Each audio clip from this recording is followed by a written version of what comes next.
Said it will grant permission to the Westwood Media Center to live stream and record this. And we'll ask anyone if they would like to record.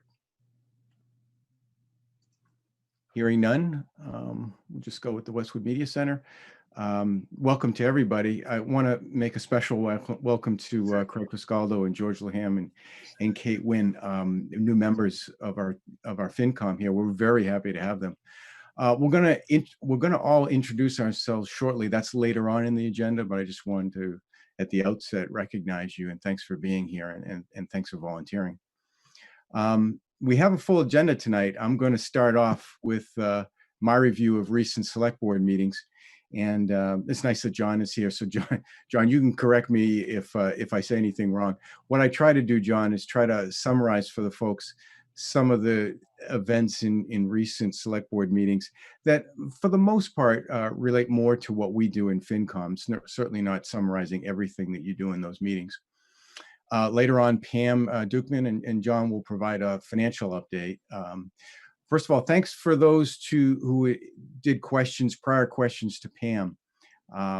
So I've spoke to Pam as I first came on here, writing Pam.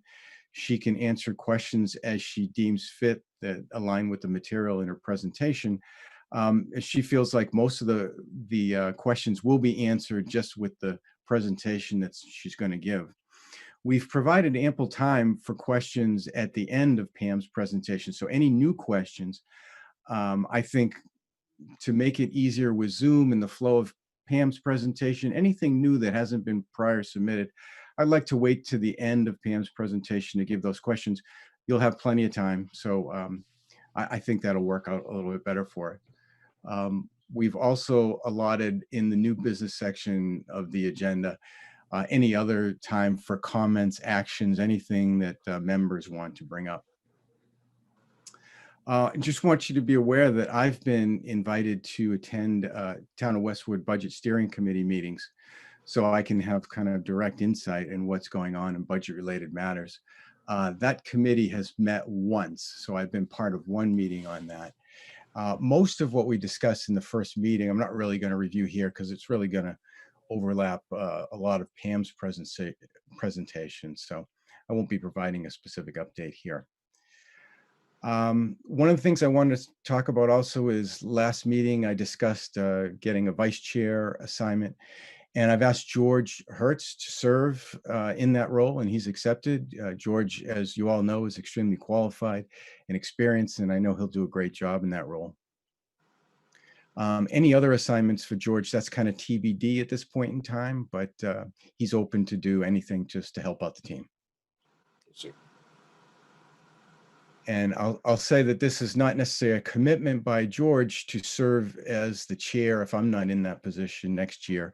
We had talked about that being a stepping stone. I think we have a lot of experienced folks, and if that happens to come up next year, we'll take that as it comes. But I don't want to align George to specifically commit to anything over and above being the vice chair for this year.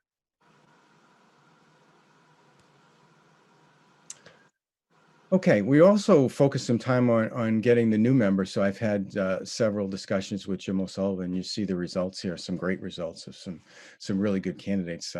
There were many candidates, and though you know, it's a difficult choice. With these, we felt are the best candidates. There'll be a point in time when the new members will be assigned subcommittee meeting to the different subcommittee meetings. And at that point in time, we can think of potential mentorship assistance for folks. So we'll do that a little bit later. We won't need mentorship for Craig. Craig has been here for a long time, so he kind of knows the position. I think I would kind of compare Craig to Howard Messing. When Howard came back, he had an extreme amount of experience and hit the ground running, as I know Craig will, and also Kate and George. One thing I'd like you to think about, as this process took a long time, we don't necessarily own the process. It's Jim O'Sullivan's process to get new members, but there will be new openings for next year. And I think it's worthwhile to, as you go through the year, think of different folks that you interact with that could be good candidates for next year as we have openings. So then we won't be in this process of, kind of scrambling as we did at the beginning of this year. So I don't need candidates right now, but we have some candidates that were interested last time that didn't get in. Those certainly would be considered if they want to do it next year. But you may know some really good folks that maybe with some cajoling could join the group, and we'd love to have them. Okay, Jane, could you get the roll here, please? Please, thank you. Peter Lentz. Here. Bill Bruce. Here. Jim Ferraro. Here. Lauren Fitzpatrick. Here. Craig Viscaldo. Here. George Hertz. Here. Peter Iddig. Here. Caitlin Jerzak. Here. Tom Calgariff. Here. George Laham. Here. Diane McCarthy. Here. Chris Pareda. Here. Mike Powers. Here. And Kate Wynn. Here. Thank you.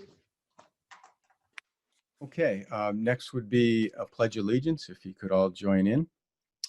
I pledge allegiance to the flag of the United States of America, and to the and republic for which it stands, one nation, under God, indivisible, with liberty and justice for all. Thank you. Good job, Chris. Zoom, but We were missing a flag. okay. So as we have new members here, it would be good for us to introduce ourselves and give us some background on ourselves. So just work background, years on FinCom, years in the town, any interest that you have, anything that you think is appropriate so folks can get to know you. So what I'd like to do is I'll start with myself, and then maybe Jane, you could just ask folks, just so everyone's not jumping in at the same time, you could say a name, folks could give a little bit of background for themselves for our new members, and then the new members, then we'll have the new members talk a little bit about themselves. This is very brief, myself, Peter Lentz. I've been on FinCom now for 6 years. I'm the chair this year. Last year I was the vice chair. In the prior years, I've served on the municipal subcommittee and the municipal chair.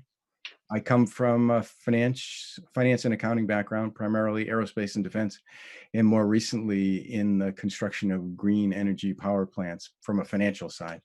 I'm 30 years in the town, and it's been great living in the town. Jane, if you could just call on some the other members. Bill, how about Bill Bruce? Sure. This is Bill Bruce, my second year on FinCom. I've been a resident of Westwood now for 6 years, resident of Massachusetts for 15, and grew up in Connecticut and spent, now it's almost half and half, between Mass and Connecticut. My background is primarily financial underwriting as well as sales, and I work in health insurance on large national accounts. Thank you, Bill. Jim? You're on, you need to Unmute, Jim. That helps, doesn't it? Yes. Jim Ferraro, been in town 20 plus years. I'm an attorney with the general practice in Cambridge, specializing in real estate. I think this is my 7th year on FinCom. Although, Peter, I thought you were on longer than I was. You said 6 years. So somewhere around there. I have 2 kids. The first one is taking a year off because college was closed, and the second one's a freshman at Zavarian. Nothing Lauren. exciting. Thanks, Jim. Lauren? Hi, my name's Lauren Fitzpatrick. This is my 3rd year on FinCom, and I have been in Westwood since 2011. And my job's mostly been in supply chain management. I did work for the state government a while back too, but yeah, Westwood's a good town. Thank you, Lauren. Craig? Hi, my name is Craig Viscaldo. I was previously on FinCom for 8 years, the last couple as vice chair. I grew up in town, and I've currently been back for 16 years, and I have 4 children, 2 in high school, 1 in college, 1 in middle school. My professional background is I've been a CFO in the hedge fund industry for a while, and I'm happy to be back. Thank you, Craig. George? Hi, George Hertz. I have lived in Westwood for 20 years. Somewhat of an eclectic background. I have been everything from budget director for the Commonwealth to president of an investment firm. I spent 15 years at Fidelity Investments starting companies for them. And after 9/11, I was recruited to go in as chief of staff at Massport, which I did for 10 years. And right now I am pleasantly retired, but very active in the nonprofit and volunteer world.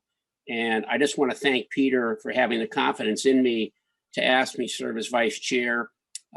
This gray-white hair probably reflects the fact I think I'm the longest serving member on FinCom, but I always have viewed it as a privilege and an honor to serve this town. So I will support Peter in any way he deems necessary, and glad to help the new members in mentoring, and hopefully we'll have a very successful year in these challenging times.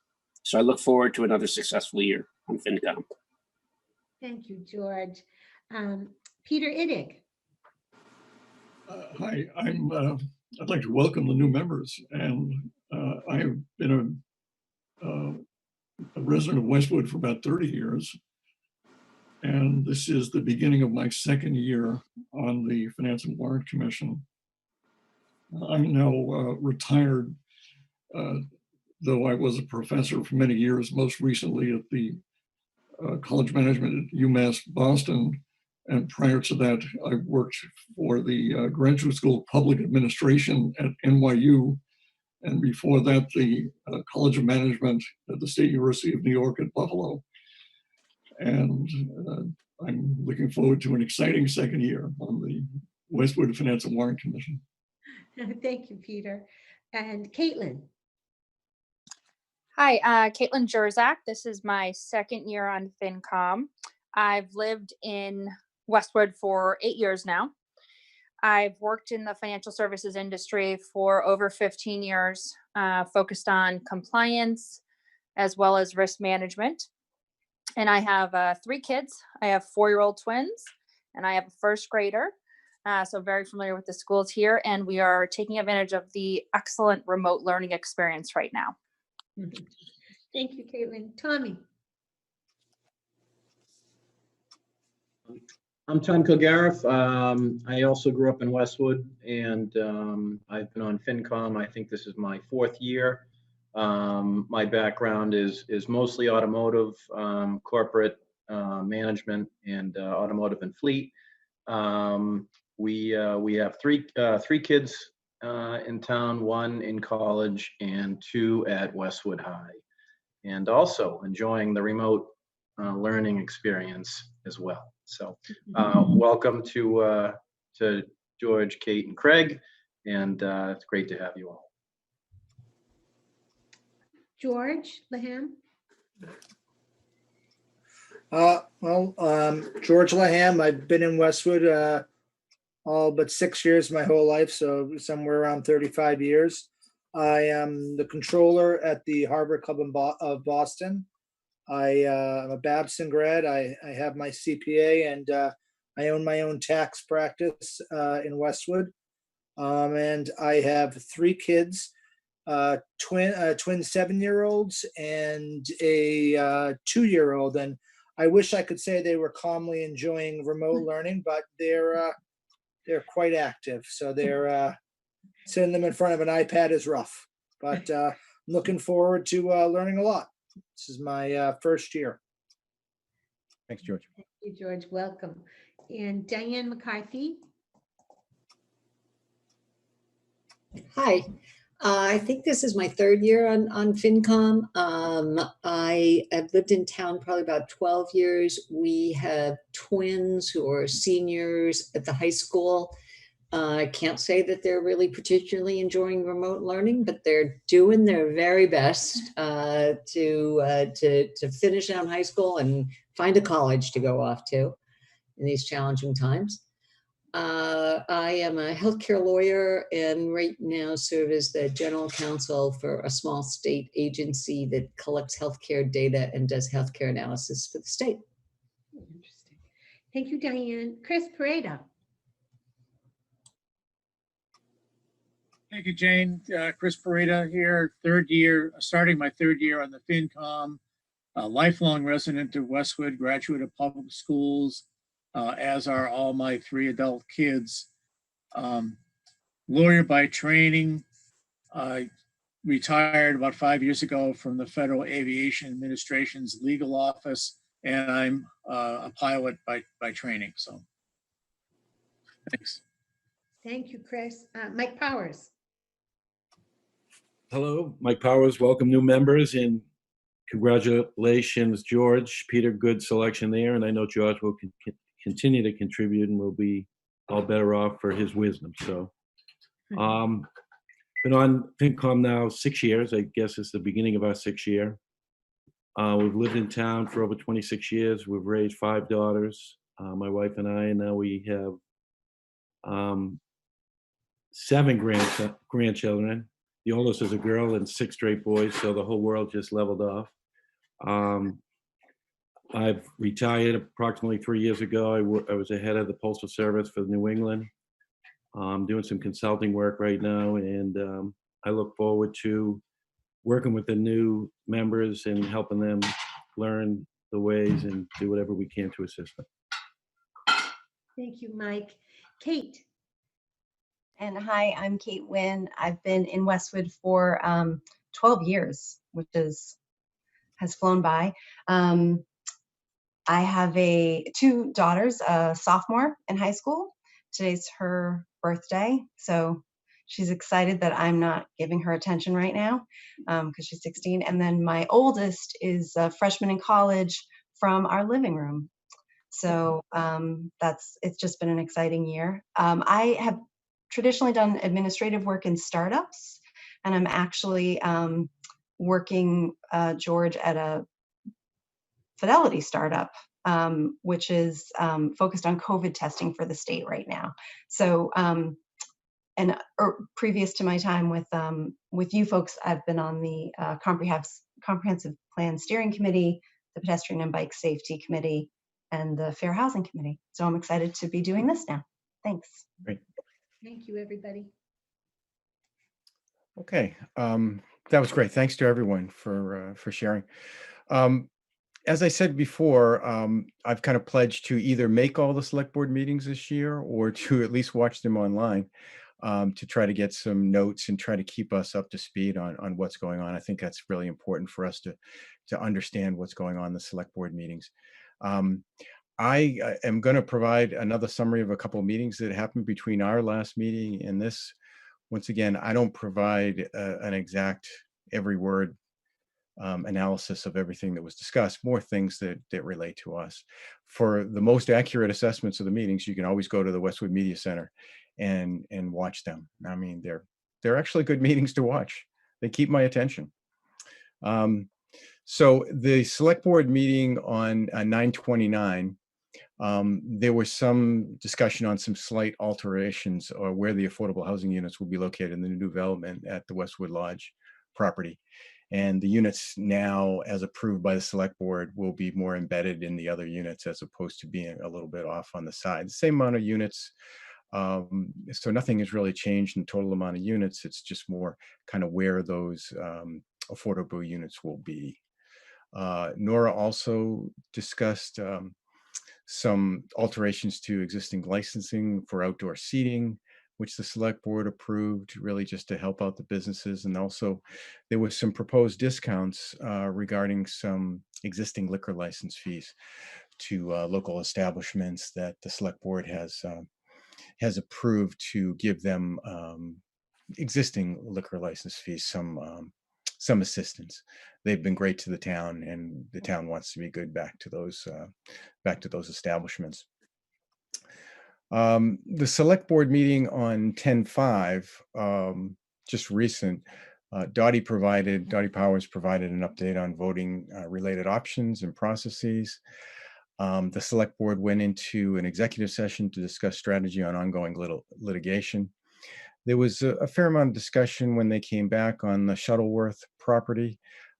We've been kind of informed of that, they were going to do a solar farm there on the Shuttleworth property. For those of you who don't know, that Shuttleworth property is very large in terms of acreage, somewhere near, off of Gay Street. There was a lot of detail summarized by Dan Bailey. If you're not familiar with Dan, he's an attorney who's a land expert that's been hired by the town. He spoke to a couple items. One, that the town has the right to build a solar farm on that property if they choose to. And two, the select board has the right to approve the project without town meeting approval. There was a fair amount of discussion there. The select board wanted to make the distinction between that solar farm project and the proposed new school project. They are two different projects. With all that said, given that I believe it was the school committee voting not to support the solar farm project this time on the Shuttleworth property, and the significant concern that has been expressed by some members of the town, the select board has voted not to pursue that solar farm project at the Shuttleworth property, and has also asked Tom Philbin to look for alternatives. So I think the town is still very committed to zero energy, but they felt like that wasn't the right project at this time. So I'm going to stop there, and let me see, John, you don't have to really say anything, but if you want to add anything or edit what I've said, please feel free. No, I think the only thing I would say in Shuttlesworth, I'm not sure there was actually a school committee vote. Okay. So I could be wrong. And the only other thing, and I think it's a great summary, and I really appreciate you doing it. And I will take credit for keeping the meetings interesting, Peter. The 50% reduction on the liquor licenses was also on the common victular licenses. So we were trying to help, all establishments in town. Okay. And that was met with a great deal of happiness from the business community, especially the smaller restaurants. Yeah, I think it was a good thing. They had not sought that. That was Nora Loughnane, who's the Director of Economic Development, initiated that on her own, and we were happy to support it. I think it was the right thing to do. Okay, great. Otherwise, it's great, Peter. Thank you. Thank you. So now I'd like to introduce Pam Dukeman, who's going to provide us a financial update. And John, obviously, you can jump in wherever you want to on Pam's presentation. So Pam, as I said before, has seen the questions that we did submit beforehand, and most of those will be answered throughout the presentation. If not, she will try to answer those or any additional questions we have at the end of the presentation. So Pam, take it away. Okay. Thank you. Great to be with all of you starting off this year. I am the Assistant Town Administrator, Finance Director for the town. I've worked for the town for 29 years, and I've lived in town for 25 years, raised my two children here. They're now college age. So been in town a long time, certainly a great community. So I did send out, Jane sent out some material in advance, and we're just gonna go through a couple of those things tonight. We're gonna take a quick look at the timeline just to make sure everyone's kind of aware of what the overall process will be for the year. We're going to go through the presentation that I did at the select board meeting on September 29th, which really looks at how did we end fiscal 20 and gets into some of the COVID impact. And I know there were a lot of questions regarding that. And then we can take a quick look at the package that talks about Proposition 2.5 and how that works. And I know there were some various questions on that. So I'm going to make sure I'm going to share my screen. Okay. Okay. Can everyone see this? Okay. Yeah. just kind of learning and working through sharing the screen and all that. Try to get used to that. But this is just a quick look at the general timeline of how the budget will move forward over the next couple of months. So we'll be working on the FY22 budget. So that's for the fiscal year July 1, 2021 through June 30th, 2022. That will be the budget that we're working on. That gets approved at next May's annual town meeting, which is May 3rd. That's when our budget is voted by the town. And really, we work in terms of that our charter talks about 90 days before the town meeting, that the select board presents the budget to the Finance and Warrant Commission for their review. So we use a February 1st date for that. So on February 1, we'll come out with a printed, developed budget. That would be what the select board is recommending to town meeting for the FY22 budget. And so really budget development happens from now through town meeting, but really the select board is working now through that February 1st deadline, going through budget requests, looking at forecasts, going through operating and capital budget requests, looking at state aid, other finances, all of that. So you'll see the select board at almost all of their upcoming meetings. They'll do little pieces of the budget, keep working at it, factoring that along up through that February 1 deadline. And then in February 1, when we issue the budget, I need to see here. Then the Finance and Warrant Commission starts your review of that. And so I've just listed a couple of the dates here for your committee. I'll just point out February 9th, always at your first meeting after that February 1 date, we come in and present the budget to you. So we'll go through and just lay out for you what's in that budget. You'll have presentations on the overall budget, the municipal budget, and the school budget. So you don't have to kind of figure out what's in the budget. We're going to go through and give you a presentation. You hold a series of public hearings. Your subcommittees reporting back some of their findings on the budget in mid-March. Your final public hearings are at the end of March. And that's when you would take your vote and issue your recommendation on the budget.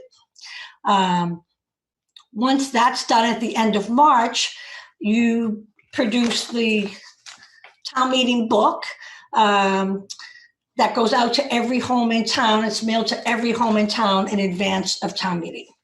I will just for a minute point out the book. This book really has two purposes. The first half is the town meeting warrant and lays out every article that town meeting will be considering, and then has your vote on that article and your recommendation.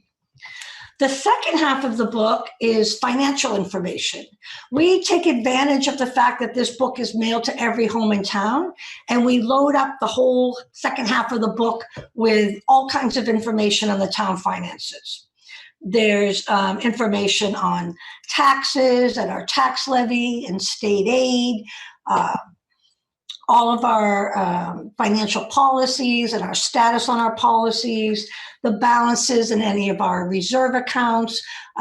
There's really a wealth of information in there, our debt budgets, all of that. So I'd really encourage, especially any new members, to take a look at that information. We try to make it in an easy to use format, but we do really push out a lot of information to the community. Again, that goes to every home. The select board really has taken a strong stance on being open and transparent with our finances. And a big part of how we do that is with that document. So that would be the FY22 budget and the general timeline, pretty much working on it from now. February 1st is a date where the book goes out. And then we're looking through the May town meeting for approval by the town of the budget. A couple of other things dates I want to point out. So right now in the fall, even as we will be starting the 22 budget, and I'll be clear that the select board has not started that budget yet. So I know there were some questions, various things about the FY22 budget, and the select board has not yet started on that. But in the fall, we're also working on closing out our last fiscal year. So fiscal year 20, which ended on June 30th. And there's a couple of things with that. Our year ends on June 30th. In the fall, we're doing a lot of reporting and different compliance we have. We go through a process on getting our free cash certified, and we're going to look at that later and explain what that is. But it's essentially the state comes in after you close out your year. We're overseen by the Department of Revenue for all of our financial, for municipalities. Any of your financial information is by the Department of Revenue. They certify an amount. They call it free cash. It's essentially retained earnings, kind of what's your position at the end of a fiscal year, and that's funds that then you can then use for future years. So we have had that process completed, and we'll be going through that, the number with you. We also in the fall have some significant reporting requirements, both with the Department of Revenue and the Department of Education. We essentially have to report all of our revenue, all of our expenditures. Those reports are being worked on currently and will be completed soon. We also have an annual audit every year.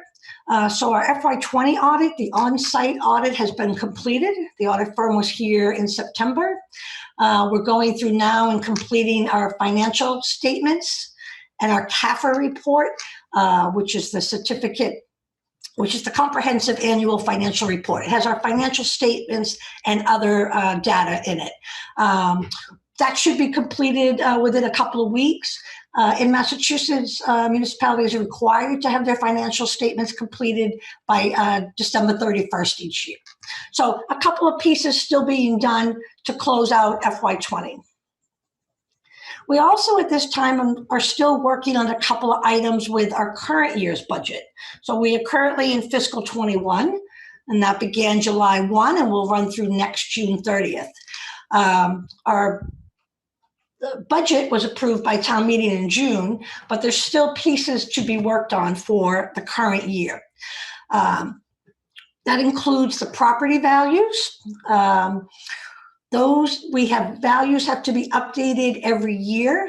The home values, those are worked on in October, November timeframe. Our values have to be approved by the Department of Revenue. As part of that process, we get the final new growth numbers, which is an important component of the Prop 2.5 formula, and you'll see that later. But the values are currently being finished up. We'll get into DOR, and once we have that approval, we can then set our tax rate. The select board each year has to hold a hearing. It's called the classification hearing, and it's a meeting where they can set basically the distribution of taxes between the commercial and residential property. So that meeting will be at the select board's meeting in November. I believe it's November 23rd. Once we do that, we submit that information and all of our budget information from town meeting to Department of Revenue, and they will approve our actual tax rate.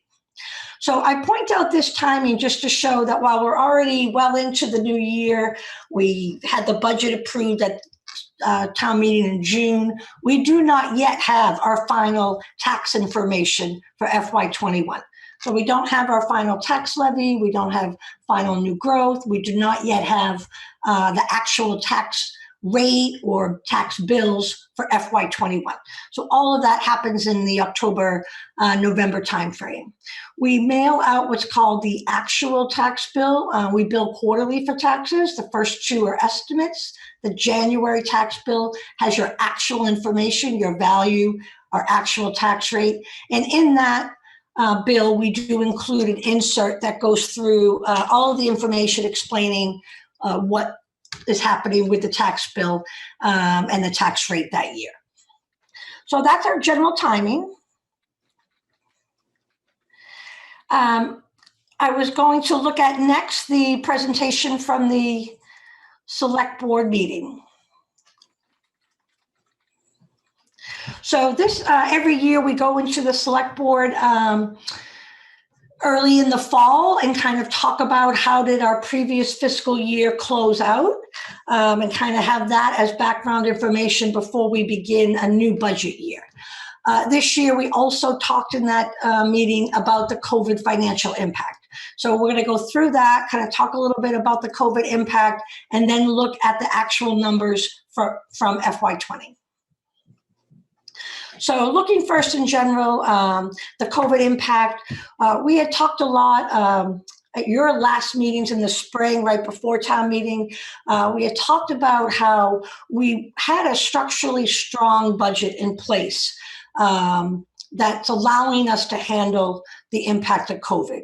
Our town meeting has approved a very sound, structurally sound budget. We do not use one-time subsidies to plug our operating budget. We have very conservative revenue budgets. We don't inflate our revenue projections in order to try to spend more. We purposely do that to not get ourselves in trouble. So we're conservative with our revenue. A couple of ways, very specifically, things we do differently that you're seeing, especially in the spring when other towns are running into trouble with the COVID impact. One, that meals and hotel tax revenue. And we're going to show you what the actual numbers there are. But that money we do not use for the operating budget, does not go into the general fund. It goes exclusively into a separate fund our town meeting established, and it can only be used by a vote of town meeting. So that certainly is a revenue that's been fluctuating with COVID, but it's not impacting our ongoing operating budget because it's a segregated fund. Town meeting has to vote, and we've only used that funding for capital projects. The other area with our budget where we're conservative is the motor vehicle excise tax revenue. In the years where that revenue's been strong and high, we have not kind of inflated our budget to try to always have that revenue. We've been conservative with the estimates, and that's allowed us in a year where we might see some decline in that revenue, again, to not have impact on our operating budget. And then third, the new tax growth revenue, what I mentioned that will get approved when our values are approved. Any new taxes coming in from new development in town. We are not aggressive with that in our budget projections, particularly to make sure, again, that we're not overspending, overinflating our revenue. So we're conservative there. So those are three really specific things that Westwood's budget is a bit different than many communities. These were the areas where they were getting in trouble with. They were overinflated on the revenue and were struggling to balance the budget with the COVID impact. Our town meeting has also given attention to our reserve accounts. They've made sure that we are funding each year to make sure we have a healthy reserve account. Our main reserve is the stabilization fund. It's important for our credit rating. It's important to maintain services during any disruption or emergencies. So we did have a funding in place if we needed it, again, for this COVID impact. So really our budget has been designed to help us maintain our essential services despite any kind of unusual disruptions. At the June annual town meeting, we went through a lot of this with our residents. We discussed that really our only open revenue item was state aid, that the state had, was not going to be doing their budget in the spring that they typically do. That was going to be much later. And we assumed that there would be a cut to our state aid. State aid is not a significant funding for us. It's about 6% of our total budget, but it is important funding. We talked at town meeting in June that if the state budget was cut, that we would come back and have a special town meeting in the fall, and that we would be able to replace any revenue lost through state aid with our stabilization fund. So we'd be able to swap that revenue out and keep our budget in place. In August, the state came out and indicated that they would not be doing the state budget until October, November timeframe, but they committed in August to at least minimal level funding of state aid. that was huge. That was so significant to every community across the state to know at that time that there would not be disruption to state aid for FY21. So once we got that news, as that was our only open item, we did not need the fall town meeting. So the select board was able to vote to not hold the fall town meeting, and our FY21 budget is balanced. We did not have to use any of our reserve accounts to do that. Okay, so just looking a little bit at the financial impact of COVID. Certainly when that hit in March, we were in the last quarter of fiscal year 20, and our year had been fine up until that point financially. Certainly there were significant changes to the town and school services and operations. Those initial weeks and months, if you look back, remember it was just difficult as there was a lot of uncertainty. The situation kept changing. At one point, the schools were still trying to be on site. Then they got the word that it would be fully remote. Similar to the town services went remote for a bit. And then we ended up going back to a hybrid model of remote and in person. So there was, a lot happening, a lot of fluctuation as town and school tried to continue to provide services under COVID. So there were additional costs incurred to provide services. And I've listed some of those here. Public safety staffing, we had several incidents where police or fire had to quarantine or the employees themselves had COVID. We had to backfill to make sure we were staffing at appropriate levels. So we had to call in other staff while people were out. We had significant purchases of PPE equipment and other safety equipment, both for town and school. We had significant technology costs to set up remote operations, again, for both town and schools. We had additional facility costs, cleaning and maintenance and additional sanitizing, all of that. And certainly our health department had additional impact from all of the additional workload that they had. So there was a lot that had to be done and money spent to make sure that services were provided. We also had additional costs for the town election that occurred during that time period to make sure that that was safe for everyone. So for the period ending FY20, all of those costs, town and school, were about $500,000. We were able to take advantage of funding, separate funding for those costs. So there was FEMA funding, and we're familiar in town here with FEMA for the years. If we have a really, really bad winter storm or other kind of storm, that's kind of the federal emergency money. And then also what we call the CARES Act. The federal government released funding for COVID to the states, and Massachusetts allocated money out through the CARES Act to different communities. So we were able to pay for all of those items I went through either the CARES or FEMA.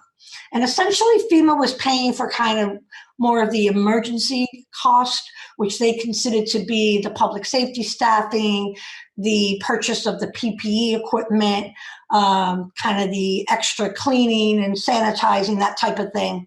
The CARES Act paid for the technology costs. Those were not eligible for FEMA.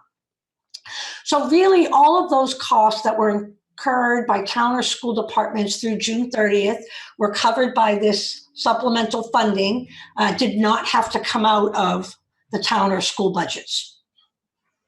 So that was really helpful funding and helped us close out the year smoothly. So in FY21, that CARES and FEMA funding is still in place and available. The authorization runs through December 31st of this year. So if we have other costs in the current year in these same categories, we can handle them the same way. Again, meaning that the town and school budgets do not have to pay for those items. We're able to access the CARES and FEMA funding. The state of Massachusetts also specifically gave some additional funds to schools to help with some of the reopening costs. Westwood got $675,000 specifically to help with some of the reopening and changes that they needed to do to get schools up and running this September.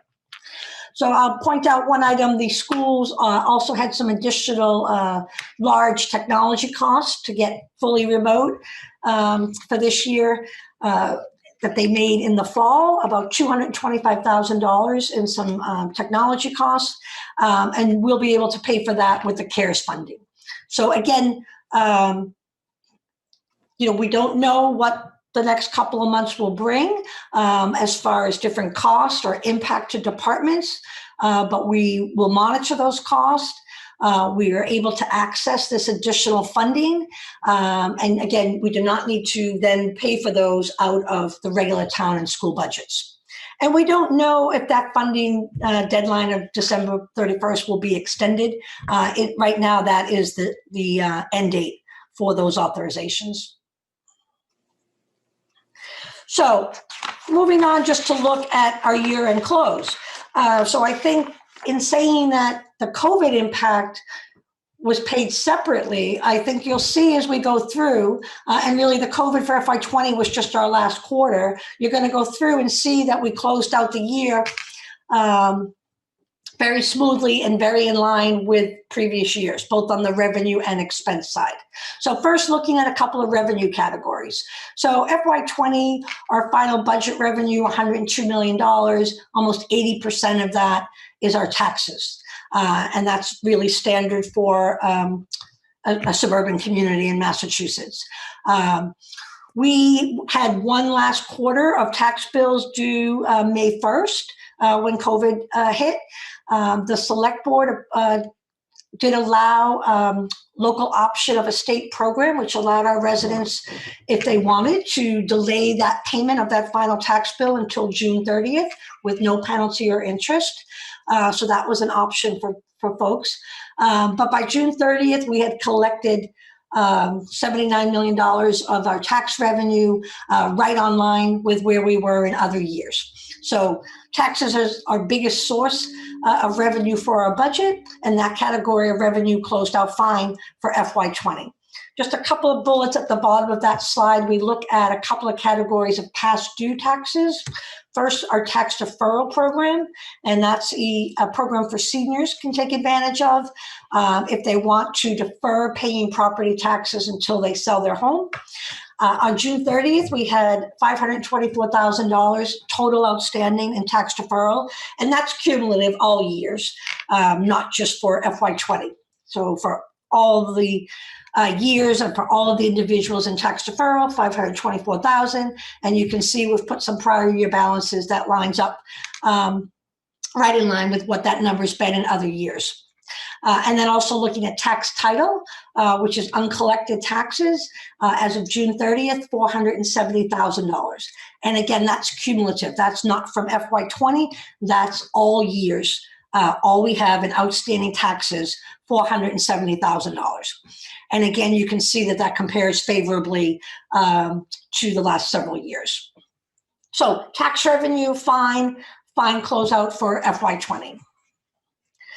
Looking next at state aid, the bar graph shows our state aid each year for the last several years, and state aid has been steady.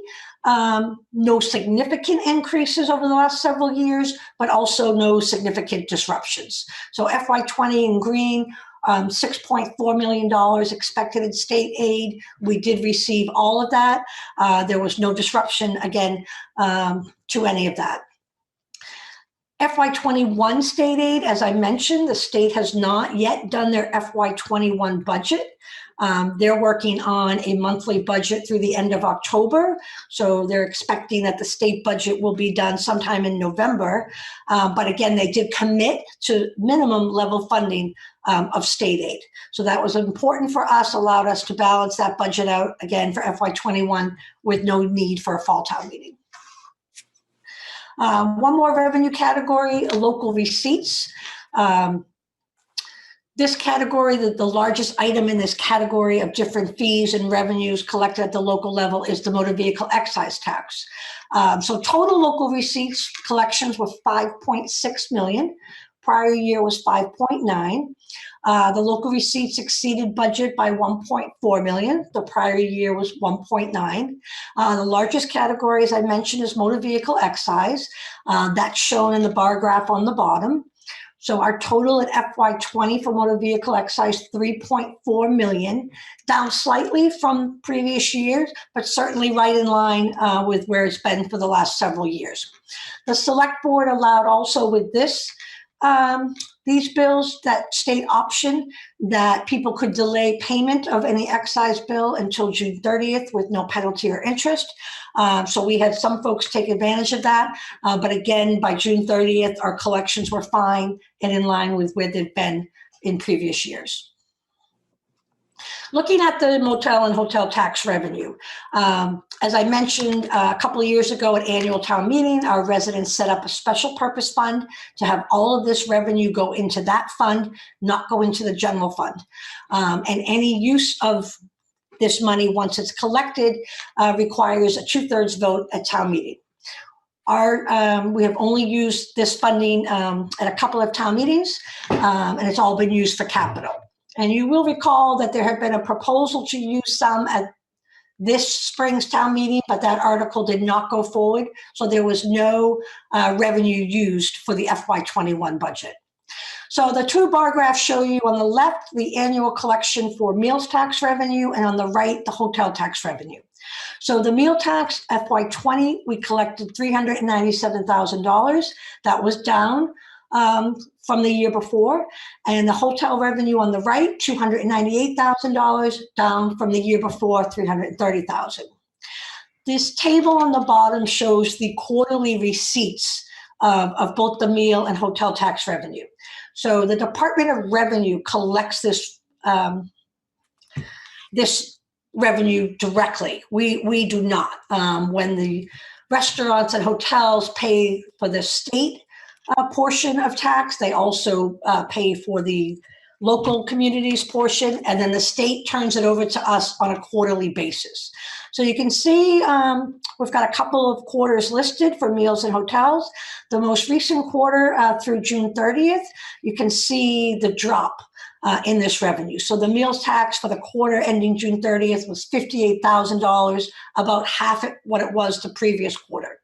And the hotel, similar, $31,000 for that fourth quarter, about half of what it was the previous quarter. So we certainly expect this revenue to be volatile over the next couple of months during the COVID period. The volatility of this revenue is exactly why it was set up the way it was, to go into the separate account and not be factored into our operating budget.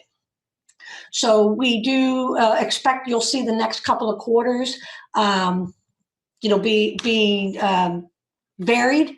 The state has also allowed a delay in the turnover of payments by the restaurants and hotels of the tax. So I think you'll even see the next couple of quarters, when you see numbers, we won't be sure if that's the final amount or if it's a delay in payment. So this is going to be variable for the next couple of quarters. But again, it goes into a separate account, not part of our operating budget. Again, we did not use any money at this most recent town meeting for the FY21 budget. And so the balance combined from these sources in that special fund as of June 30th, $1.8 million.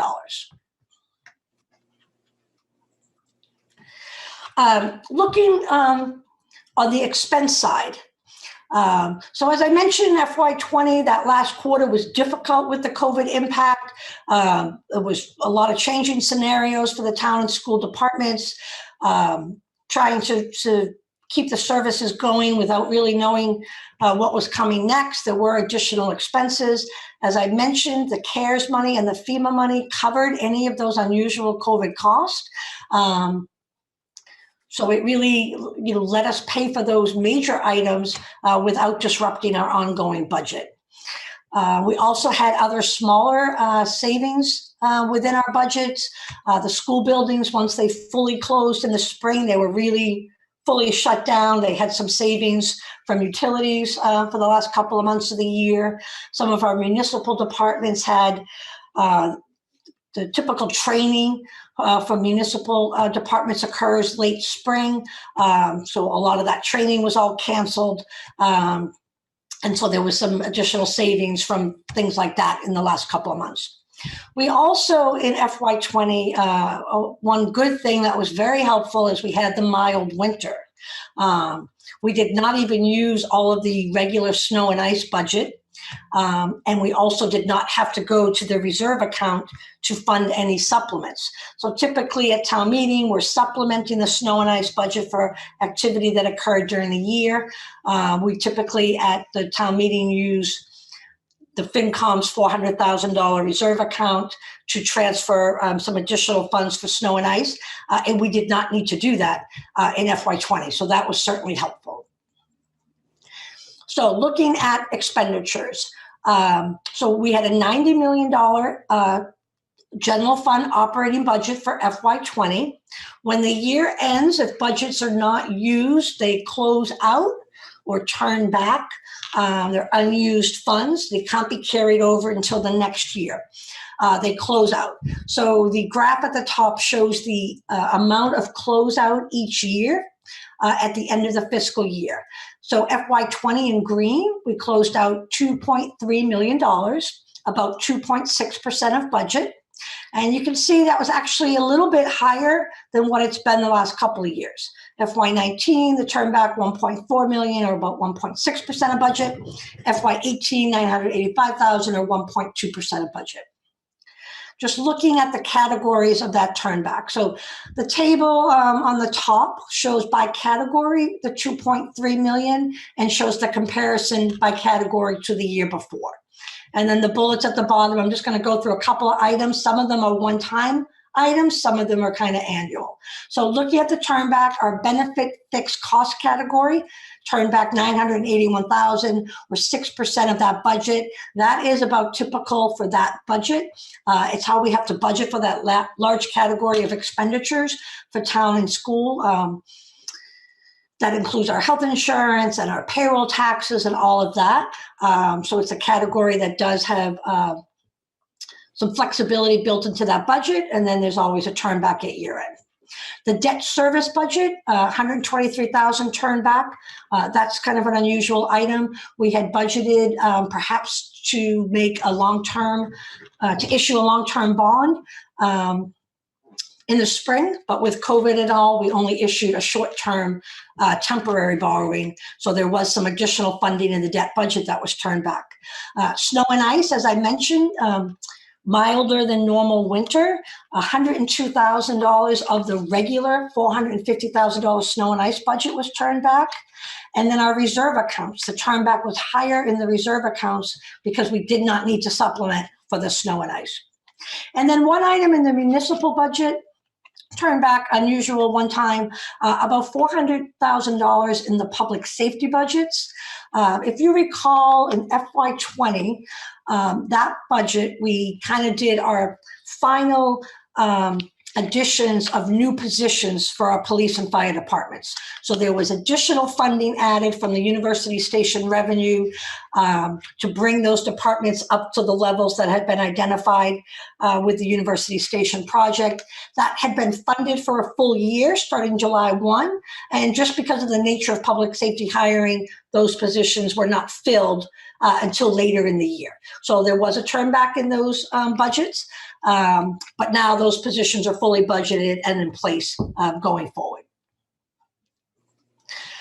I'll just quickly, this is the slide on snow and ice. And as I mentioned, you can see in green the FY20 milder than normal year. That certainly helped us out.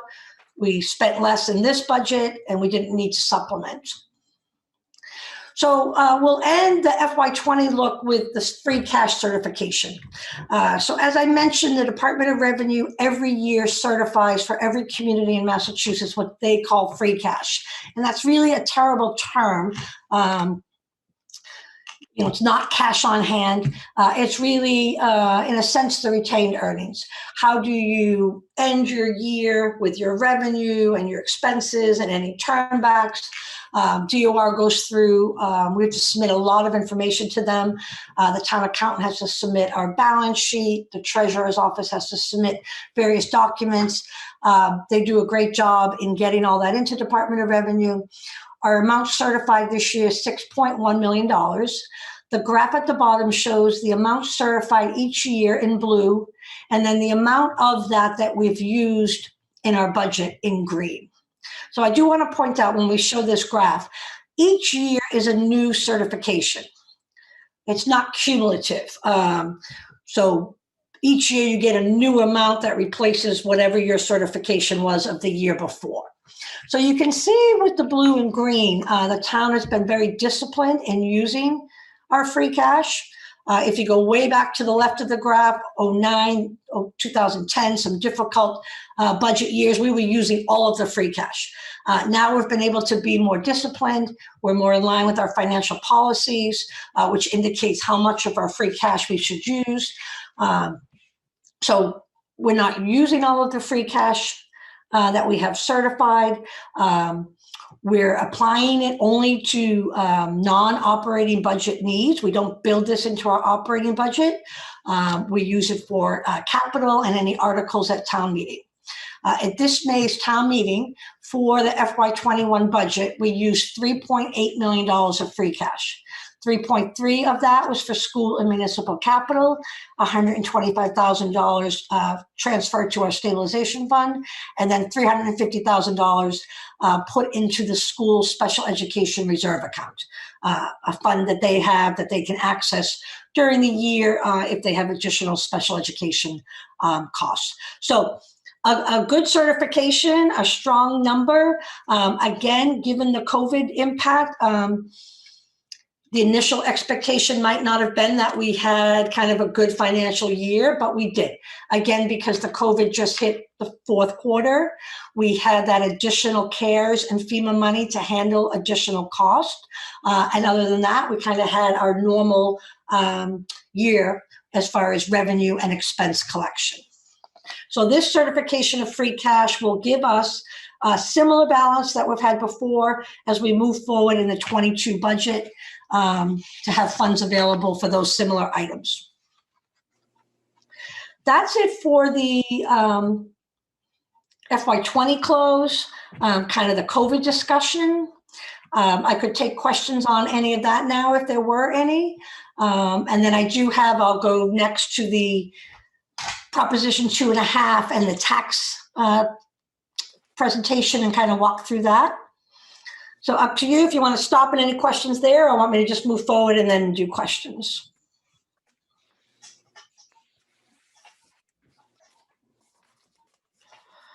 Okay, let me get that next document.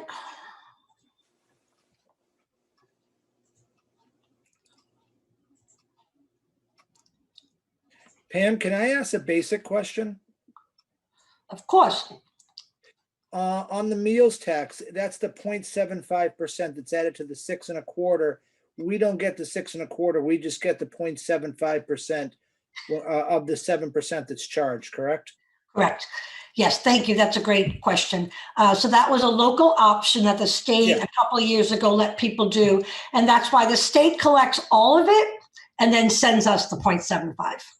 It's a unique number. It's a lot of meals that people eat, a lot of money in the town. Yep. It's spent on meals. It's incredible. Yes. Hey, Pam, a follow-up on that. So I take it that because the state has been slowed down because of COVID, we don't have the numbers for the third quarter ending September 30th? So we did get another quarterly allocation. It came in at the end of September. So I didn't have that when we were doing the select boards meeting, but we do have that now. The meals tax was about $75,000. So it was increased from the last quarter in June, but was not yet at the level where it had been previously. And then we actually did not get a distribution for the hotels. As I mentioned, the state is allowing some delay in that payment. So we did not get that, and we'll see that in a future distribution. Thanks.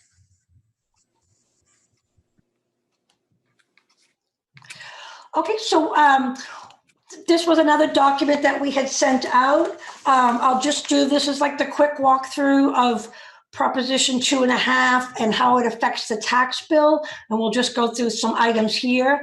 And I know I always say this, but some of the longer term members of the committee could do this presentation for me. I know you know this inside and out, but it is, I think, helpful for newer members to see how this works. Again, because taxes are 80% of our revenue and really what fund our budget. It's important to know how this works. So first we look at overall Prop 2.5. So our main revenue source, almost 80% of our revenue, is governed by a law in Massachusetts called Proposition 2.5. Proposition 2.5 limits the total amount that a community can charge each year in taxes. And we're going to look at the actual formula, but it essentially says that you can increase total taxes from the year before by 2.5%. You can then also factor in what they call new growth. So taxes from any new development that occurred during that prior year. And that's what I was mentioning about, we do not yet have our final new growth for FY21. That'll be coming within the next month. So that's the basic of the formula. The formula then says that a town can override those limits. And that's where the term override comes from. That you can, if the community chooses, you can do above what those limits are. But any override must be on the ballot. It has to be voted to be on the election ballot by a vote of the Board of Selectmen. Then on the election, it must be passed by a majority of voters. There are a couple of different types of overrides. There's what's called a general override, which can be for any amount, and it's a permanent change to the tax formula. And then there's what's called a debt exemption. And that is more specific for a capital project or a large building project where the community would vote to exempt the debt for a project outside the limits of 2.5. So that's not a permanent change. It's each year the actual principal and interest for the debt can be raised outside the limits. When the debt ends, that tax ends also. So we do have in the town meeting book, we have a couple of pages in there which has this information and then lists all the overrides the town has ever had. General overrides, debt exemptions, questions that passed, questions that did not. There's a full listing in that book. I want to point out, you're going to see on the next couple of slides, that Proposition 2.5 deals with the total taxes that a town levies. It does not deal in any way with the individual's tax bill. So it does not say that an individual tax bill can only go up 2.5%. It does not have kind of any governance on that individual tax bill. It's the total tax levy of a community. And you're going to see that as we start to move forward here. So this next slide is the actual calculations of our tax levy. And again, all of these slides are coming from your annual town meeting book. But this slide shows exactly how our tax levy for our budget year 21 in the far right column is calculated. So the red circle, 79.7 million, comes from your prior year levy limit. That's where it starts.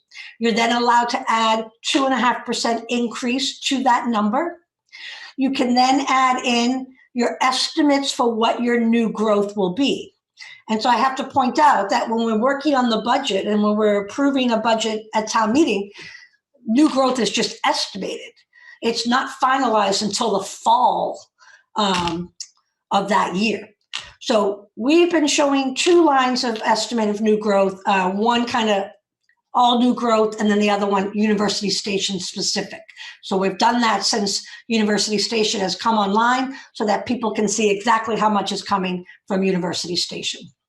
So if you follow down in that last column, we started the 79.7 million. We added the 2.5. We had an estimate of new growth of 450,000. We had an estimate of University Station new growth, 200,000. The next line would be where a general override would go. So if you had a ballot question that was a general override, that number would be added there. That all now adds down to 82.3 million, and that's your new levy limit. And that's where you would start the next year's calculation. So you can see where the general override kind of gets built into the formula and is ongoing. The line after the 82 million is the exempt debt line. So for us for 21, 1.2 million. And again, that's the exact principal and interest for any project that's been approved by a ballot question as an exempt debt override. So for us, that's the high school project and the library. And the 1.2 million is the net amount, net of any other revenue for that debt. For our high school project, we do get revenue each year from the MSBA, the School Building Authority. So again, in your budget book, we have the debt schedules. We show the amounts coming in from MSBA, but 1.2 million for FY21 in the debt for the library and the high school net of MSBA money. We continue down that column. You add the exempt debt to your levy limit. You come to what they call your levy capacity, the maximum amount that you can tax, circled in red, 83.5 million. That's the maximum you could tax with this formula. The next two lines we show for the last couple of years, what we actually tax, and then what's the unused portion. So on the budget for FY21, again, not yet final, the amount we built into the budget was 83.3 million, leaving just over $225,000 in unused levy. If you follow that bottom line over the last couple of years, starting on the left in FY17, that's the amount in unused tax capacity that the town has had for each year. So in FY17, that number was $1.5 million. It was then just over $1 million for FY18 and 19, 800,000 in FY20. So when we look at the 1.5 million, that meant in FY17, the town could have increased our budget by that amount. We could have added to the schools. We could have put more in reserve accounts. We could have added to municipal departments, but did not. So that is called the excess levy. That is the amount that we are not using. We are not taxing to our maximum capacity. So again, we have this table in the book. It shows several years of this. But this is where we're showing you exactly how much under our capacity we are. So we've not taxed to the maximum capacity for many years. The town has not had a general override since 2007. That was the last one. University Station has really allowed that to happen. For what our town wants for budgets, particularly the school budgets, we absolutely would have had to have had a general override to fund the services at the desired level, except for the influx of the new University Station funding. So no general override since 07. That exempt debt line, you can see, declines each year because our debt declines. We issue our bonds level principal, declining interest. So there's a natural decline each year in the debt until it drops off. Our high school bond ends in 2023. So just a couple of years left on that, which is wonderful. We issued a 20-year bond for that project. So we'll be completing paying for that. And that actually dovetails nicely with, if the new school project comes online, we will have finished paying for the high school before we have to start addressing the new school project. So that's kind of the nuts and bolts of Prop 2.5. And again, this is the formula, this is the restrictions, nothing here on any individual tax bill. So what you come down to is what's your actual levy that you're going to assess. Is that within the limits that the state has set? This is checked every year as part of their certification of our tax rate. So just a couple other things with taxes. So you come to a point where you have the total amount you're going to assess in taxes. Some of that's paid by commercial value, some by residential. The line at the top shows our commercial value as a percent of total value in town for about a 20-year period. Our commercial property had declined down to about 12% of total value. University Station has helped bring that back up. Now it's about 15, just over 15% of total value. The commercial value is important for us because they help subsidize the services for our residents. What commercial property pays, we don't have to tax our residents. And also we have what's called a split tax rate. We tax commercial at a higher rate, so they actually pay kind of more than their share of value. So in FY20, commercial value 15% of the total value in town, but actually pays 26% of the total taxes. So that is really, really important in helping our residents and helping control the residential tax bill increase. One more look at that. Again, in FY20, so we don't have these numbers yet for 21, and we won't until later in November after the select board has the tax shift hearing and after our values are set. But commercial pays 26% of the total taxes in town. There's a significant savings to that, to our residents. The bars at the bottom show for FY20, the actual average bill was just over $9,500. That would have been over $10,900 if we had a single tax rate, if we weren't taxing commercial at a higher rate. So without a split tax rate, our bill would go up immediately by $1,300 or 14% higher with no corresponding increase in services just because of the commercial residential split. So this commercial split is very, very important to our town finances. It's very important as far as providing some tax relief to our residents. Looking at this next slide, this has the bar graph at the top shows a residential tax bill, or average residential tax bill for the last several years.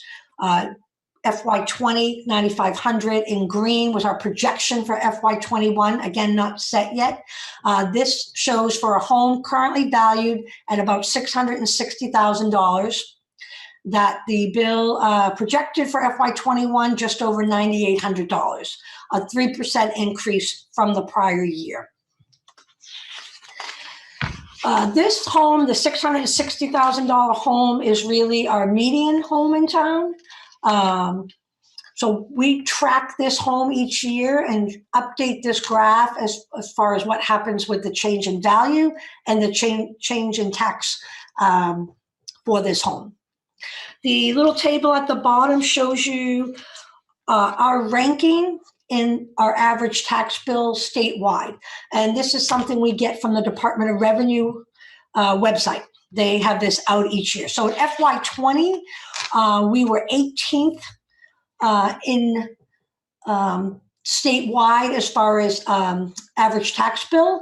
But you can see over the last several years that has been consistent with where our ranking has been. So the tax bill goes up each year, but our bill is not going up differently than other communities. Our ranking has stayed similar for many years now. So this next slide, the next two slides are the same, one for FY20, one from the previous year. Here we're showing you again in the bar graph on the top that home at $660,000 and what happened to its tax bill. In FY20, our total residential value changed by about 5.6%. This $660,000 home went up in value about 4% and had a 3% increase in taxes.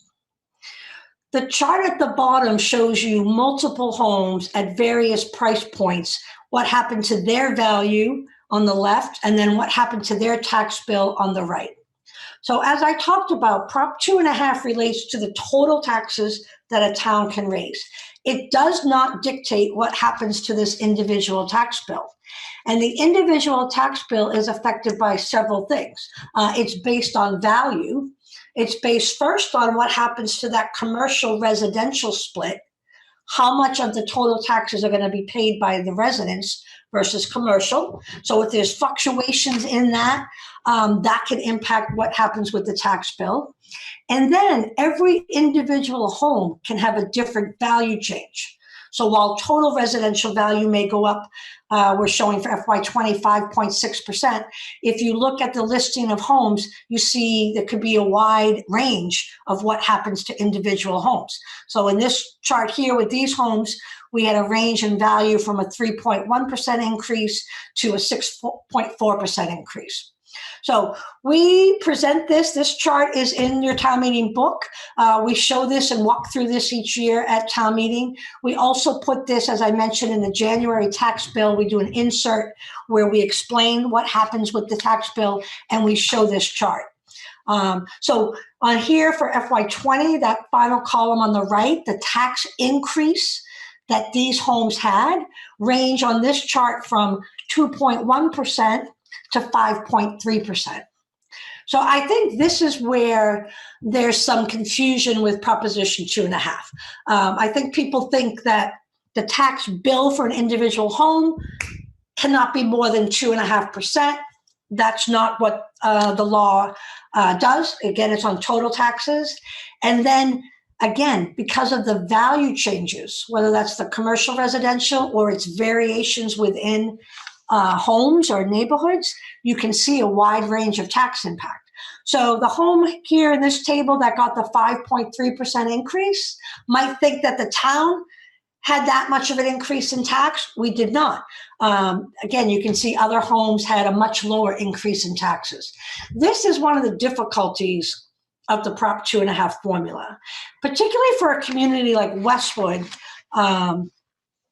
We struggle with this. We struggle because we don't have a significant amount of commercial property, and we struggle because of our different neighborhoods.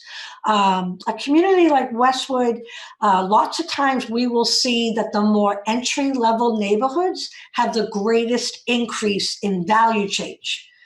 It's a desirable community. People want to get into the community.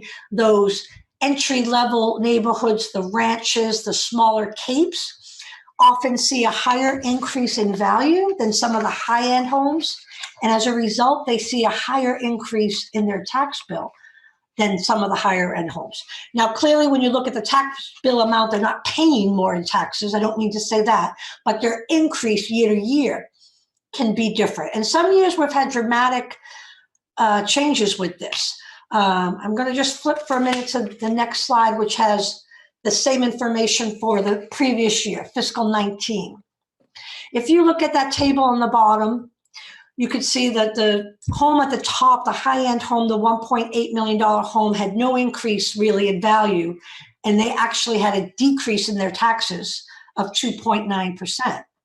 The home at the bottom, the $500,000 home, had an 8% increase in value and had a 5% increase in taxes. So really a wide range. And I often disclose to people that that home at the bottom, the $500,000 home, is my actual home value. I am in one of those, smaller capes in kind of the more entry-level neighborhood in Westwood. And so it's difficult. It can be difficult to explain to neighbors why their bill's going up 5 or 6% increase. And then you have some of the higher end homes who are seeing, either a flat or a decrease in taxes. So again, this is the difficulties of 2.5, that the total taxes is regulated, but then it gets distributed out based on value, and there can be significant changes. We're required to update the values based on the previous year's home sales. So, and then the Department of Revenue goes through all of that. Our Board of Assessors has to submit lots of information to DOR on that. But it's the home sales that actually drive what happens to the values. And it's the change in values among different homes that can drive this range of tax increases. So again, in our graphs and our budget books, we talk about this median home. We know where that is when we see the distribution of our of our property. But we also include now this type of information to show that it is different for lots of different folks. So we like to give people a heads up on that as they go to open their own tax bill to get an understanding of where they might fall. So I think that's the review of Prop 2.5. It's complicated. I think just because people latch onto the 2.5, they think that's their actual tax bill. Again, it really dictates the total taxes that the town can levy, the maximum amount, not the amount that you have to do, but the maximum you're allowed to do without a vote of your residents to override that.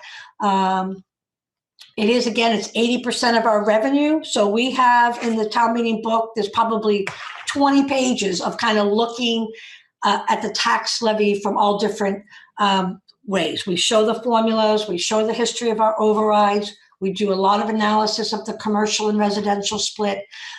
We show the excess levy, kind of what we're not taxing each year. And then we try to give a feel of what has been happening to the individual home tax changes each year. So a lot on that. Questions on the Prop 2.5 formula or how that works? I guess I would invite anybody that either submitted a question to Pam that maybe they just didn't hear the specific answer they wanted to hear, or if anyone's got any additional questions on anything that Pam went over to, kind of jump in now, whatever questions you have. Peter, I did have a quick question. So Pam, is it fair to say then that the number one driver of tax changes, property tax changes in the town is due to market value changes? Is market value changes the number one driver of property tax changes each year? Well, the number one would be the full, what amount we are taxing. But really what happens to that actual bill, it is the market, what the market is driving. Because you could have a situation where you don't increase the tax levy, it's the same from one year to the next, and people could still get increases in their tax bills because of the change in value. So it is the market value that dictates what's going to happen to an individual's tax bill. So thank you. And one quick follow-up to that. So obviously market values, that's what affects the assessed value and all, and drives the assessed value.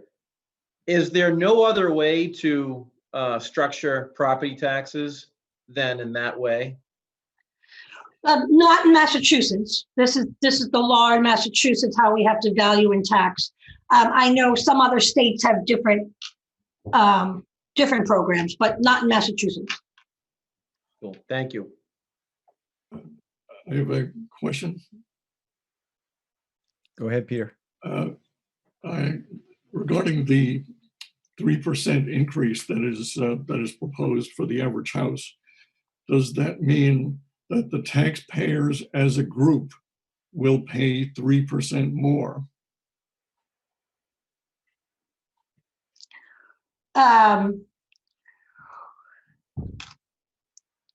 Yes, when we show that estimate of the taxes, that's the general increase. We can't show till we have the actual data what might happen to an individual's home. But yes, that for FY 21, it was 3%. Okay, and I have something further, if I may. The table for, one of the issues with the table that you showed a moment ago, which was, I think it's your page 3, is that, no, the one that shows the proposition 2.5 impact. Yeah, let me go back.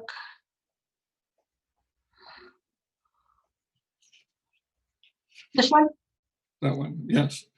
One of the issues with that table is that the unused tax levy entry is fundamentally different in character from the historical numbers shown on the same line. That number, I understand, is based on estimates, but it's also the number that's used in preparing the budget and the tax increase. The historical numbers are, for example, the advance estimate of the unused tax levy for fiscal year 20 was 0, as in the table that I sent a copy of to members. And that is the number that, as I understand, was used in setting the budget and calculating the tax increase. The following year, that 0 was replaced by 800,000, as shown in the new table. Yeah, so Peter, it's not the following year. So right here, so the budget we voted at town meeting is based on this. This is an estimate. I understand. That estimate So as at I 0. mentioned, this is going to get updated. So we haven't actually taxed. We haven't had our values approved. We haven't had the new growth right here. These are estimates in the budget. And as I mentioned in the very beginning, we are always conservative with those estimates. If we were not conservative and we overestimated the new growth and essentially spent it in the budget, we added to the school budget, we added to public safety budgets at town meeting. If we then did not make that when our values are actually certified, we wouldn't get our tax rate approved.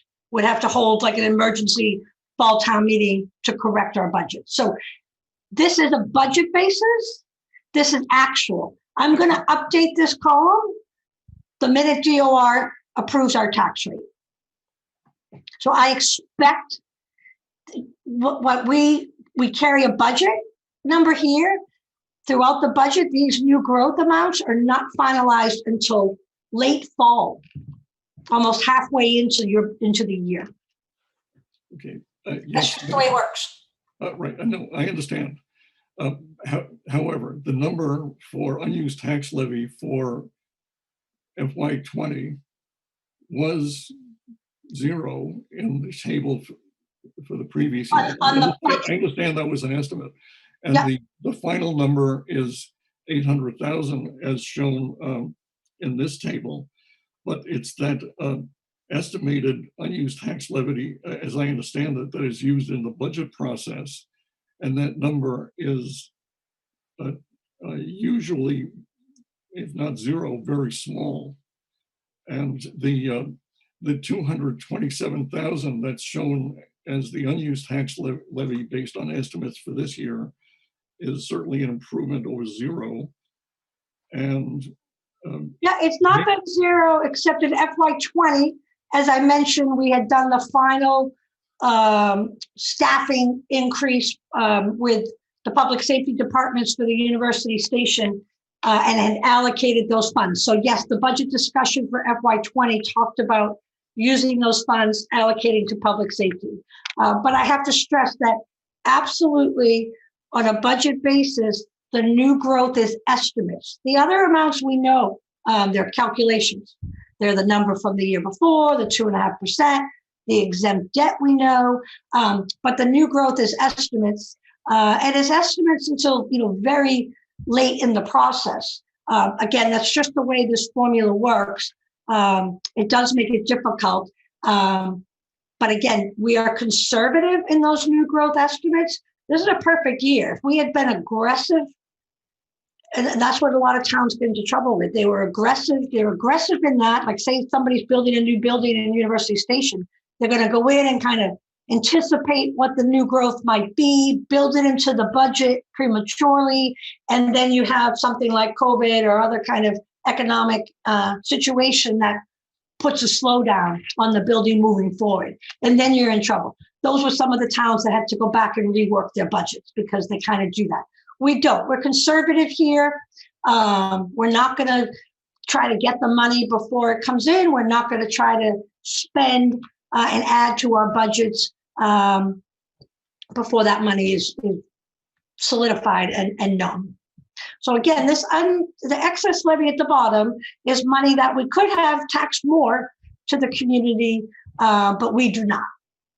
Okay, I do have a question, however, about that number, because the the most recent number is estimated and has a very different character than the previous numbers on the same line.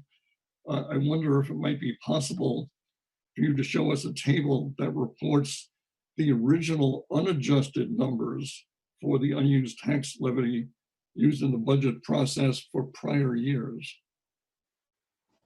In other words, a table that would show the zero for fiscal 220 and the corresponding original unadjusted numbers that were used in the budget process previously.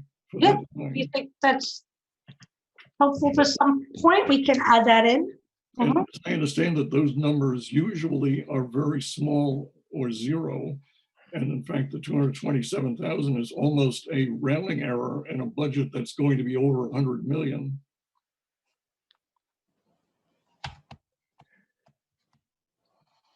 I guess maybe I would make the same point, Peter. To the extent it's either 0 or 227,000, it's extremely small as a percentage. Yeah, indeed. So I'm not sure why it's that material, whether or not it's 0 or 227. It's just a very small percentage. It's just always going to be, I think, small as they're estimating it. I think that no one can predict exactly what's going to happen in 2021, but because the budget estimates are conservative, I would think that there's going to be an unused tax levy that will probably be better than the 227, but you can't really predict that, and that's why they're very conservative. And in the budget book and in the budget discussions, particularly since University Station has come online, you'll see a discussion on what the select board is doing with the excess levy. So you'll remember in some of the early years where there was significant new growth coming in from University Station, the select board was not putting all that into the budget. They were cautious in how that was being allocated going forward. So we typically in the budget do discuss what's happening with excess levy, whether we're using it in the budget or not, whether we have to provide for the services that are required in the budget. Do we use the maximum of the tax levy or not? So we even have in the budget book, we have a breakdown of the excess levy each year on the budget basis from University Station and all other. And there's a little bit of discussion on kind of what the select board is attempting to do with the budget.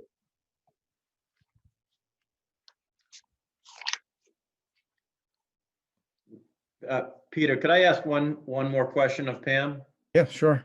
Great, thank you. So, Pam, is the full 2.5% increase each year, is that forecasted to be the full 2.5% to because of the level of services the town expects each year? Is that why that's, I guess, quote unquote, maxed out each year? So this formula, we're required to run to know what our maximum tax is. We can't submit a budget to town meeting that's over that maximum unless we have a question on the ballot. So we run the formula each year, and the formula is the 2.5%. I think what, a lot of people struggle with Prop 2.5 is not, the idea of kind of a limit to the amount of kind of, providing for ongoing services is fine. And if you want to do something different, or you want to build a new building or something, to go and ask, get a question on the ballot, I think people are fine with that. What's difficult is that the 2.5% is just really an arbitrary number. It doesn't relate to anything. So you might have some great need in the community for an increase in services. If you have a whole influx of kids in your school, and you have, you want additional services, it may not relate at all to that limit. That was just kind of the number they chose. I think now it's, 30 years ago that Prop 2.5 came into place. That's what a lot of people struggle with, is creating budgets that are based on service delivery and what the community wants. And this formula is just kind of an arbitrary 2.5%. Yeah. So 2.5% is the arbitrary number that's used by everybody. You couldn't select for, 1% or 1.5% on a given year. So again, this gives you the maximum. Right, okay. So this goes down to this number circled to 83.5 is our maximum. Yeah, We as a community and town meeting can vote any budget up to that amount. Yeah, the 2.5 is a statutory requirement. It's the upper limit. Yeah. The upper limit, yep. So it doesn't mean we have to tax to that amount. We could, whatever our actual tax down the bottom here is, can be a 1% increase, could be, a 0% increase, could be anything below. But 2.5 is the formula to run what your maximum amount could be, because you have to, when you submit your budget to DOR to get your tax rate approved, you have to be under your limit. Unless you've had a question, an override question. Great, thank you. Peter, can I ask Pam a question? Yes, please. Hey, Pam, how are you? Good, Craig, how are you? Good. And sorry if I'm jumping the gun, but I know in prior years you've done a great job in kind of breaking out the cumulative tax levy from University Station. Yep. And how those funds are being allocated. And if I'm jumping the gun and that's something you plan to prepare down the road, that's fine. But I would just wanted to see if that is still something that's available that we could look at when. So, yes, I wasn't going to go through that tonight, Craig, but that is in the town meeting book. We have that section. And I did send it out. The earlier email that Jane sent you, we had that packet. Okay. So if you look at, not the most recent email that had this, but we had sent an earlier email with kind of background material. There's a little packet on University Station. Okay. But it's 5 or 6 sheets, and it is in the town meeting book where we go in and we do break out what has all the increase in tax levy come in from University Station, the cumulative amount, and we show it by year, and then how have we allocated that in the budget? How has that been spent? And I don't recall, but is that that cumulative amount, is that before or after the tax shift? It's after. So it's the actual taxes that they're charged and paying. Okay, I'll take a look at that. Thank you. Yes. And we can follow up with that at another meeting. We were trying to keep this somewhat slimmed down.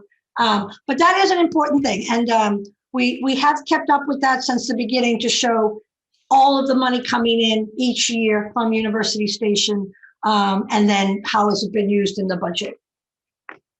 Thank you.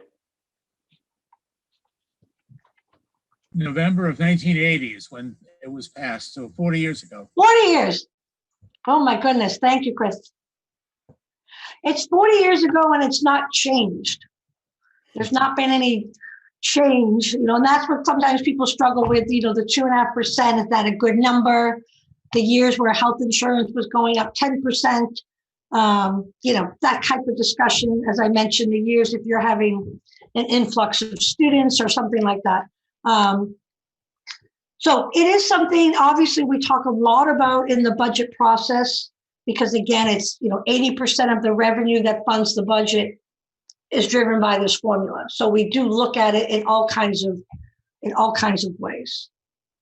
But it does not, I think we've gone through that tonight. This is 2.5, the total you can collect. It's not what happens to the individual bill.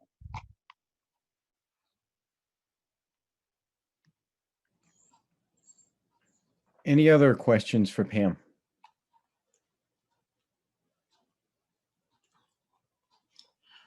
Okay, hearing no other questions. Pam, thank you so much for all your contributions there.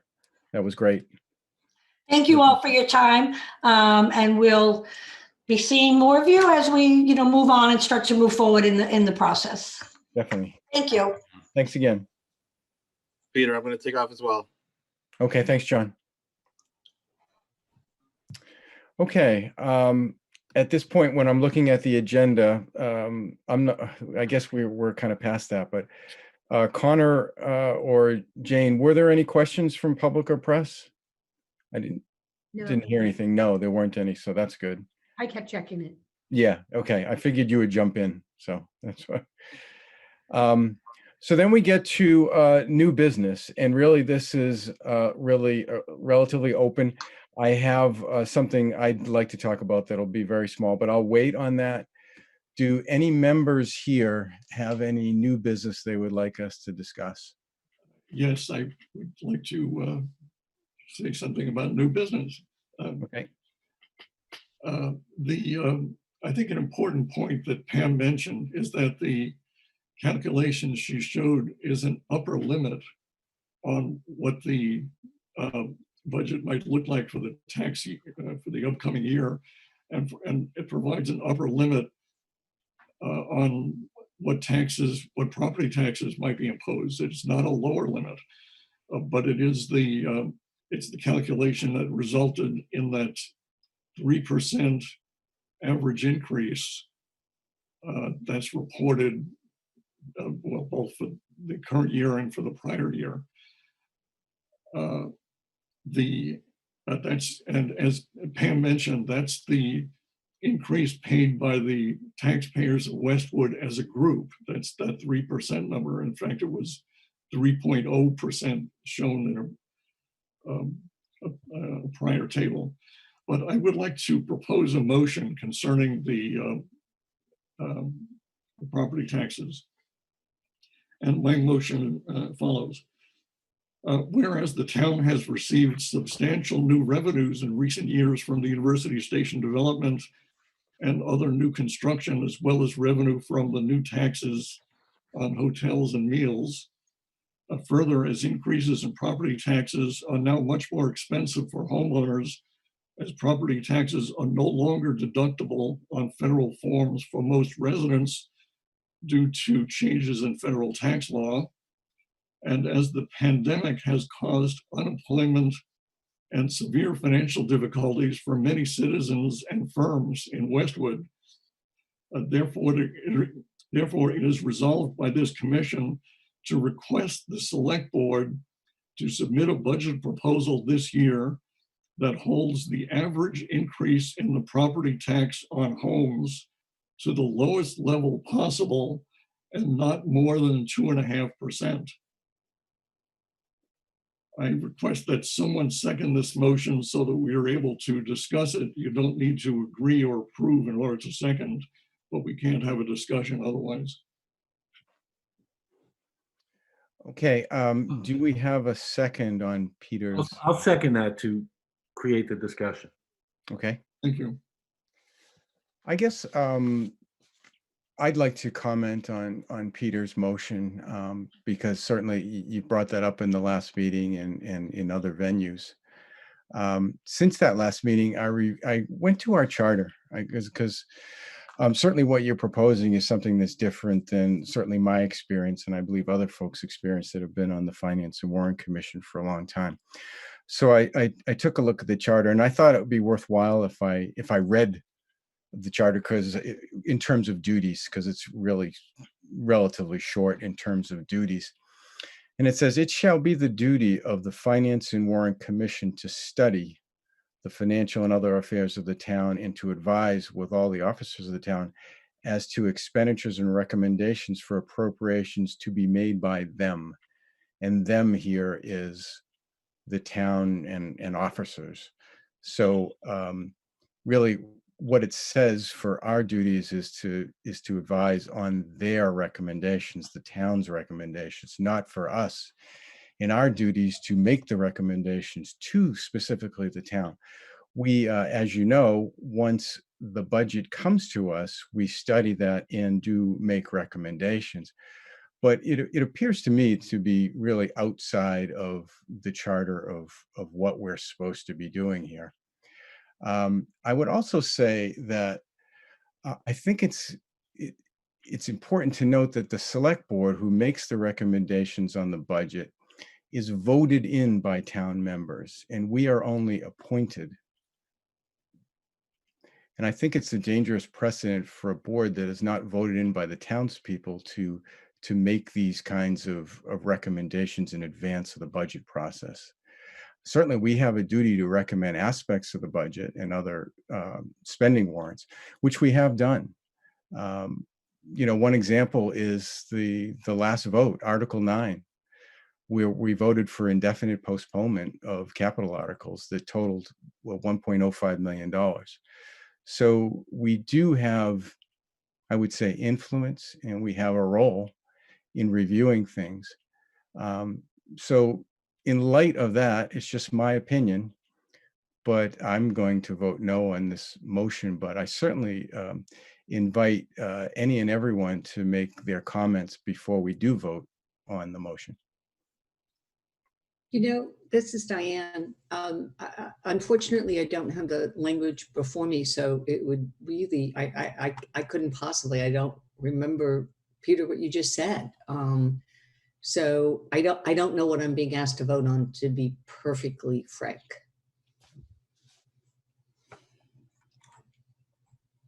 If I might reply, I could repeat it again or send a copy potentially. Also, I think this motion could be seen as a part of the commission's responsibility to advise. Why don't you repeat it again, Peter? And then I think folks, if they've heard it twice, will have enough there to discuss it and then vote on it. Yes, and I could send the text if there's a way to do that, or I could send it by email.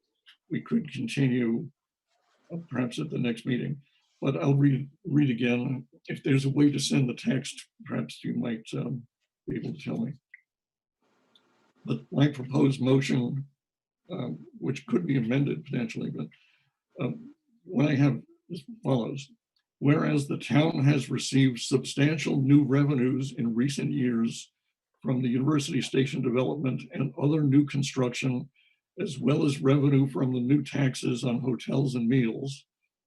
Further, as increases in property taxes are now much more expensive for homeowners, as property taxes are no longer deductible on federal forms for most residents due to recent changes in federal tax laws, and as the pandemic has caused unemployment and severe financial difficulties for many citizens and firms in Westwood. Therefore, it is resolved by this commission to request the select board to submit a budget proposal this year that holds the average increase in the property tax on homes to the lowest level possible and not more than 2.5%. Okay. Let me make a couple of comments. Interestingly enough, believe it or not, I was budget director for the Commonwealth when 2.5 passed, and it was basically a cannon rather than a rifle shot approach to what were deemed to be a lot of rising costs, and it hasn't been changed in 40 years. I think what it's done for towns like Westwood is it's put in place very, very sound financial management. I think as Pam's presentation reflected tonight, this is a very, very well-run town. It's a town with I think there's only 5 towns in the state with a AAA bond rating. We are fortunate enough to be one. It's also a town where I've got a lot of young families moving into my neighborhood, and they're moving here because of, number one, the school system, and number two, because of the level of services that this town provides. And yes, University Station did allow us to maintain a higher level of services. I also want to reiterate what the chair said, that we are we are not an elected board.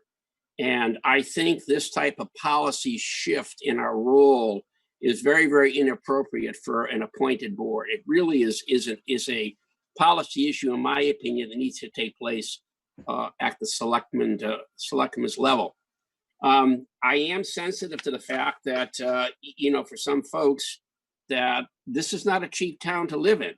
But the fact that I see many young families moving in indicates to me that they value the schools and the municipal services we provide.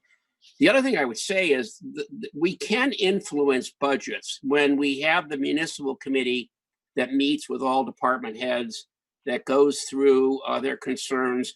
The FinCom can have a significant influence. I know we had an influence on improving the staffing of the fire department that took us, I go back 5 to 7 years, and frankly, University Station allowed us to do it. So the town does listen, to us in the appropriate places. But I think a motion like this is beyond our scope and somewhat inappropriate, and it's something I would personally be strongly opposed to. All right, Peter, can I weigh in?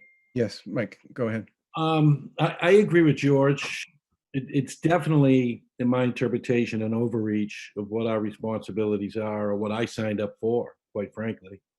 I respect, Peter, your concern. I respect your obvious desire to somehow make more accountable any tax levies on all the residents of town. I think that's the gist of where you're coming from, and that's the sense I get. But the tone in doing so really admonishes our current government, whether the select board and or department heads, by issuing such a mandate, we're basically saying that they're not doing what they need to do in support of the town. That's how I interpret what you're saying. So one, overreach obviously speaks for itself, but I'm not convinced that that's happening in town relative to not managing the finances properly without having more specific information. Now, if you look at Pam's most recent presentation, we have the end of fiscal year 20 basically in the books, looks good. However, there's a huge gap relative to what the COVID impacts were for this year so far in FY21 and a number of other issues. So to even reach that level where we're saying, hey, we think that things should be managed better, finances should be managed better, and as a result, we would have lower taxes. I don't even think we have enough information to even say that if it were appropriate. Thank you. If I may reply. I think, Peter, what's appropriate is we hear from everyone. I don't want to have a counterpoint on everyone's commentary. I think it's worthwhile for everyone to be heard. And I'll give you time to talk at the end, but I really don't want you to be commenting on every single item that someone says, or else we just won't get through this. So I'd really like to hear from the group as opposed to hearing counterpoint on every single argument. So other people from the group? I think, Peter, I understand the proposed vote and I understand the sentiment and appreciate the sentiment. I guess I don't know what that would do. I mean, I've been on FinCom now for a few years, and I also agree, by the way, with the overreach, and that's not our mission. But that aside, I'm not sure what that would do. I mean, I have worked on the school budget, presented the school budget to this committee now, I think 2 or 3 years in a row. And if what you are suggesting were to pass, I honestly can't even imagine how that would impact the school committee, because I just don't know. But the school committee budget is remarkably well managed. I mean, for the 3 years that I've looked at it, I mean, 87% of it, I believe, is salaries, and of that, almost 100% is union negotiated. And the little bit that's left is minimal to maintain the quality of our amazing schools here in Westwood.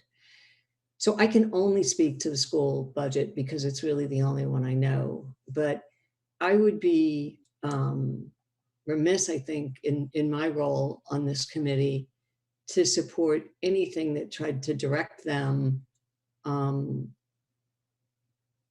the manner that I think I understand you are suggesting. Although I really do appreciate the sentiment and the concern about property taxes for folks who are on fixed income and other things. But as Pam pointed out, I guess, our homes increase in value, and it's the increase in the value that reflects the tax rate that we pay. And hopefully over time, I mean, I know that increase in value doesn't realize itself in the year that you have to pay the taxes, but it does at the end. Anyway, I hope those comments made some sense. Thanks, Dan. Other people? Yeah, Peter, if I may, I was just going to jump in there on Diane. I think, as Pam expressed, there are a lot of moving parts with the appreciations of properties. So even though everyone's attempt to keep taxes low, which I think that the town select board is trying to do, I don't think they're unnecessarily trying to grab more money or increase taxes more than necessary. But if some houses appreciate more than others, how do we limit everyone's tax to just 2% or 2.5%? Thank you, Chris. I should probably take it off mute before I talk. Yeah, I don't think this motion should pass. Peter, I agree with you that we should look closely at the budget that's presented to us. But if we carry out what this motion, let's say we pass this motion, that would amount to essentially a statement to the select board that the FinCom is going to recommend the town not pass their municipal budget if it's greater than the limits that we set. But even if that happens, town meeting could still override our recommendation for indefinite postponement and pass what the select board has passed. So I don't think it accomplishes the objective, even if we were to pass it. But I agree with Peter and George that I think it goes beyond the scope of our duties. And as a nitpick, I'm not sure that it's factually accurate in terms of what it states, but that, that language can be changed. But as it stands right now, you can deduct real estate taxes to some extent anyway, and maybe not as much as you could in the past, but you can still deduct some. So I'm opposed to the motion. Okay, others that haven't spoken yet? Peter, I agree with what the other folks said. I think it's, as you said, the role of FinCom is to study and advise, and I think that would go beyond studying and advising. And as Jim alluded to, even if we were to pass a motion such as that through, I'm not sure how it could even be executed, because like Jim said, it's the appreciation of some homes that's what drives the whole tax bill. So I'm not sure it's even possible. And then lastly, I think the ranking of the town in the state for average tax bill over the last 7 or 8 years, being at 17th or 18th in the state, shows that it's pretty consistent. I think it also shows it's far from reckless. So that I wouldn't be in support of that either. However, I will say I do certainly appreciate Peter's determination with the topic. So thank you. Thank you. Others? Craig? Yeah, I do appreciate, Peter, your desire to kind of send a message to just, hope the town is as fiscally responsible as possible. But I also think trying to set a cap or set a number without actually having all the facts doesn't really make a lot of sense. I mean, I think we need to see what the budget looks like, what the needs of the town are. There are costs that are kind of out of the town's control, such as healthcare and pension and OPEB. And I think it would be premature. It'd be putting the cart before the horse to try and set a limit at this point in time. I'd also like to just make a motion that we go to vote. Okay. I just want to, let me see, I did promise Peter one more comment, but anybody else that hasn't commented, you can comment now, or then we go to Peter, and then I would agree with your motion and we vote. I would second it. Go ahead, Peter. Yeah, yes. The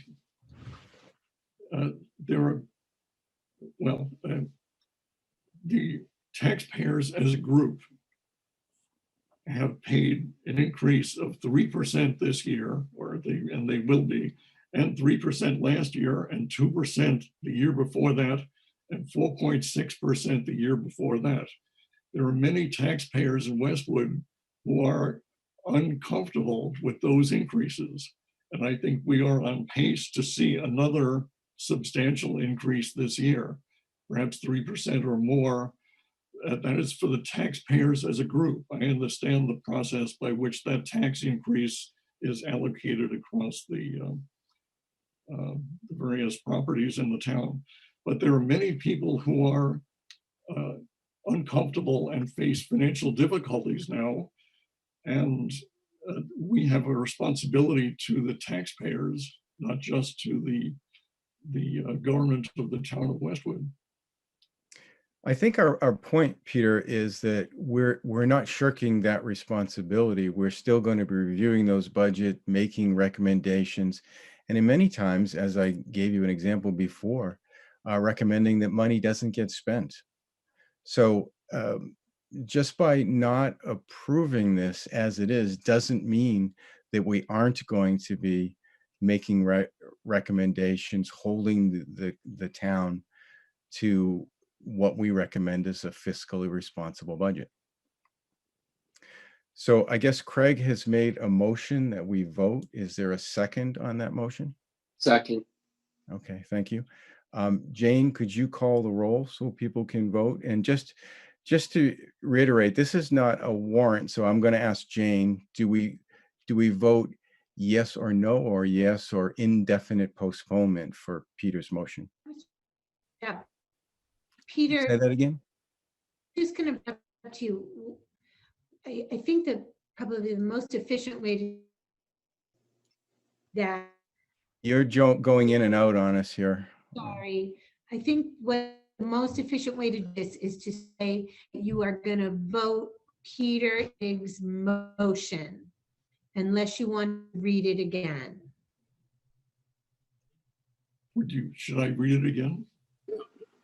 No, I think we've heard it twice. I don't think we need to read it again. It's certainly on record for that. My question was, if someone is in agreement, they can say yes. If someone is in disagreement with his motion, did they say indefinite postponement or no? Can I interrupt? Peter, I would make a recommendation. This is not a warrant article. So Yes. I think it's sort of an off the record, it's a non-warrant article issue. So I think for clarity purposes, it's either yes in favor, no opposed would be my recommendation. Okay. I think you're absolutely right, George. That's Is it a fine. warrant? Yes. I initially worded my question saying, I know this is not a warrant, so that's why I asked the question. So okay, good. We'll go yes or no. So if So you're Jane, in you can favor, call the you're roll. gonna say yes, and if you're opposed, you're going to say no. Peter, No. Bill Bruce, No. Charo, No. Lauren Fitzpatrick, no. Craig Viscaldo, No. George Hertz, no, who's not present. Peter Ittig, Yes. Caitlin Jerzak, No. Tom Calgariff, No. George Laham, No. Diane McCarthy, No. Chris Pareda. No. No. No. Thank you, Chris. Mike Powers No. and Kate Nguyen. No.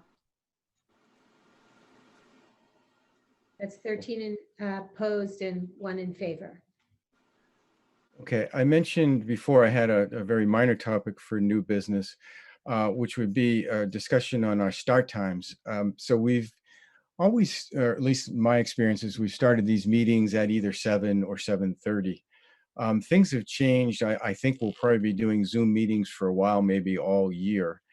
And people, a lot of times, I think the original times of the meetings were because folks had commutes that they had to worry about. I know the select board they're doing their meetings at 5, and I'd like to you to consider maybe that we do it at 5 or 5:30 to think about that. one of the things when we ask folks to join us, it's a bit of a difficulty. Say, as an example, Pam had to stay in her office for a pretty long time tonight. So don't know if you have any thoughts about whether or not we could change the start times here. I think it's a great idea. So why? Good idea. 5 o'clock. 5 would be a little challenging. 5:30 probably. 5:30. I'd still be at work. Okay. Does 5:30, I don't think this is a formal thing that we have to, I'll just do head nods or waves. 5:30 sound okay to folks? Yeah. Okay. I teach on Monday nights. I couldn't do before 6 or 6:30 on Mondays. Any other night, 5:30 works. Okay. Well, Jane, how all about the we? meetings are Mondays, right? Yeah. So So 6 o'clock. 6 o'clock, Diane, is that possible? I could do 6. Okay. All right. So let's say 6 o'clock going forward. Also, new business, we have a November meeting at least scheduled. Just to reiterate, or just to remind folks that I think the school building project is on a lot of people's minds. We are going to meet, we have a joint meeting with the select board, the school committee and us in, that is December, right, Jane?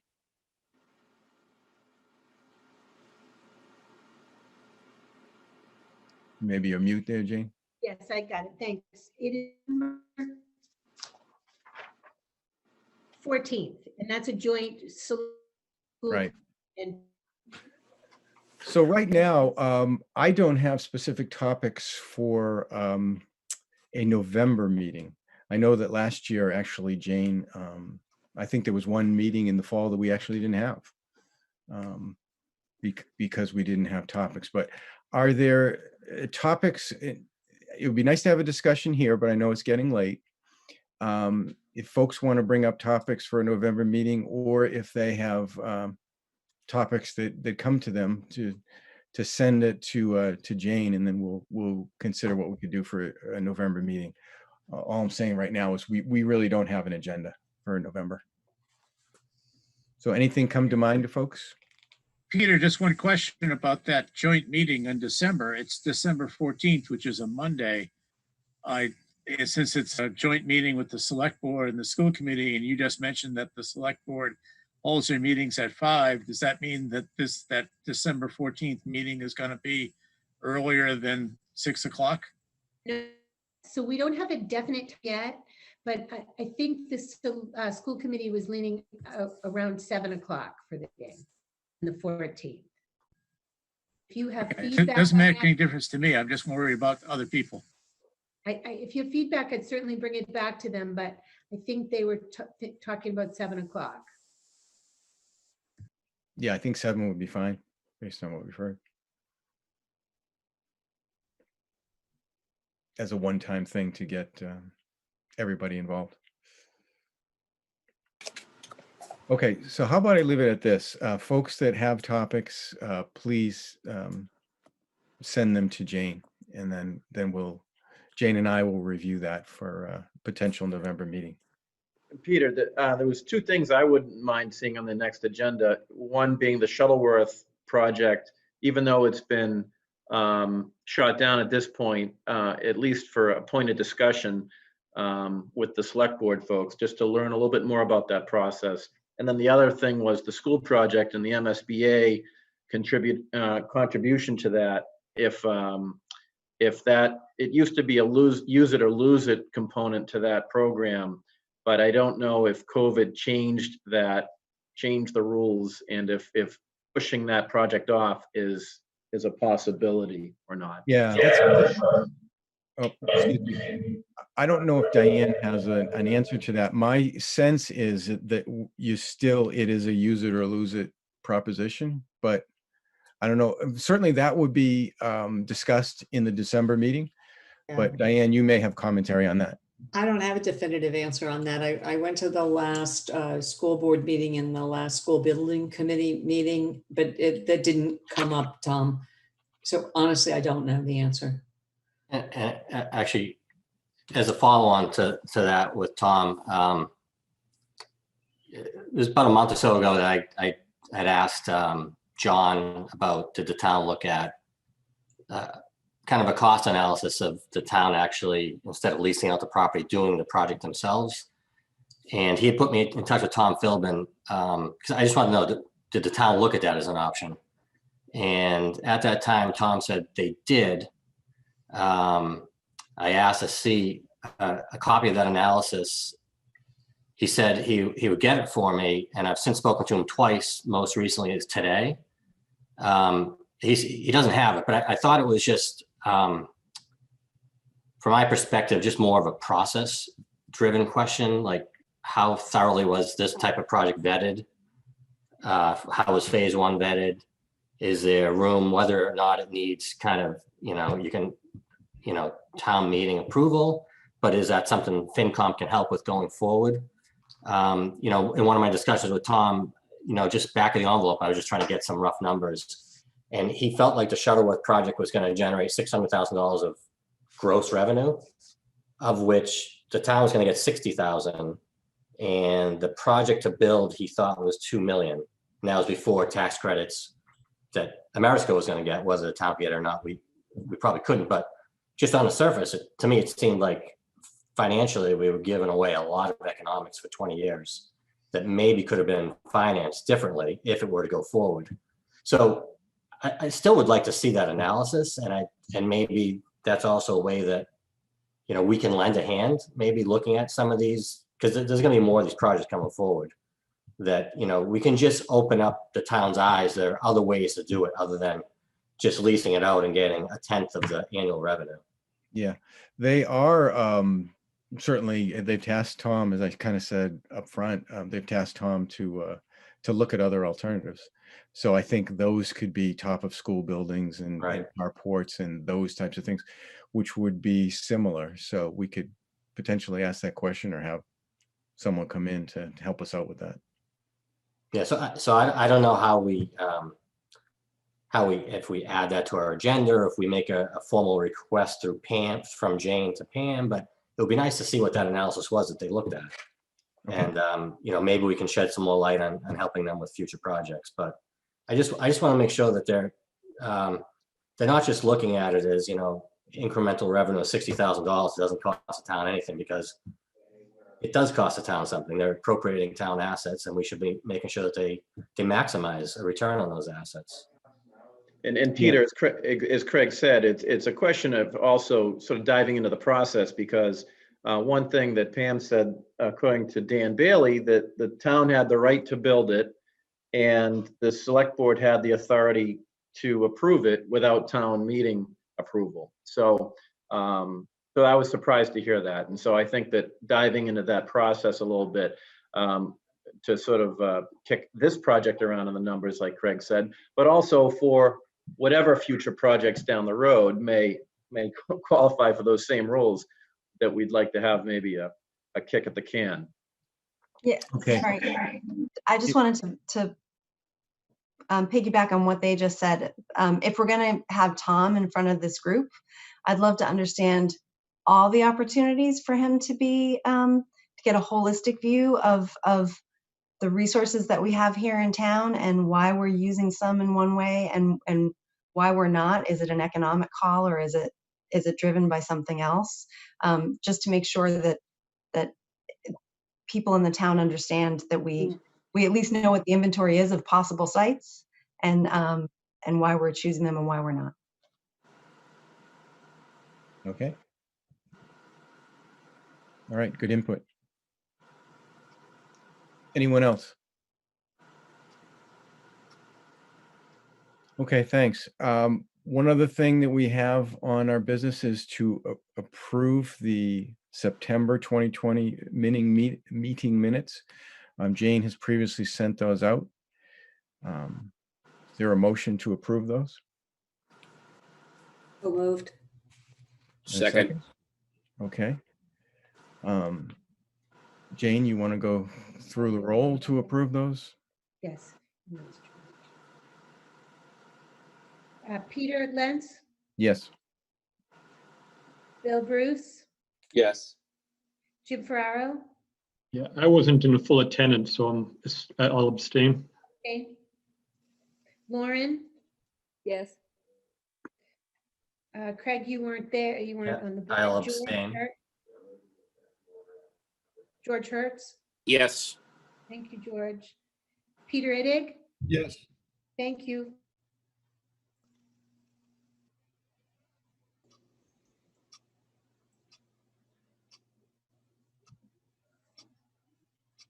I think Jane froze.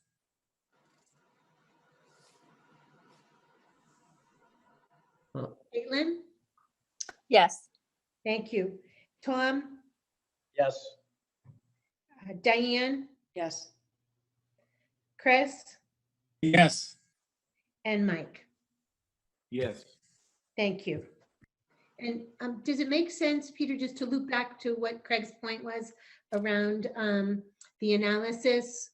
If I go back to, it seems to make most sense to me that we would start with Chris Coleman's office.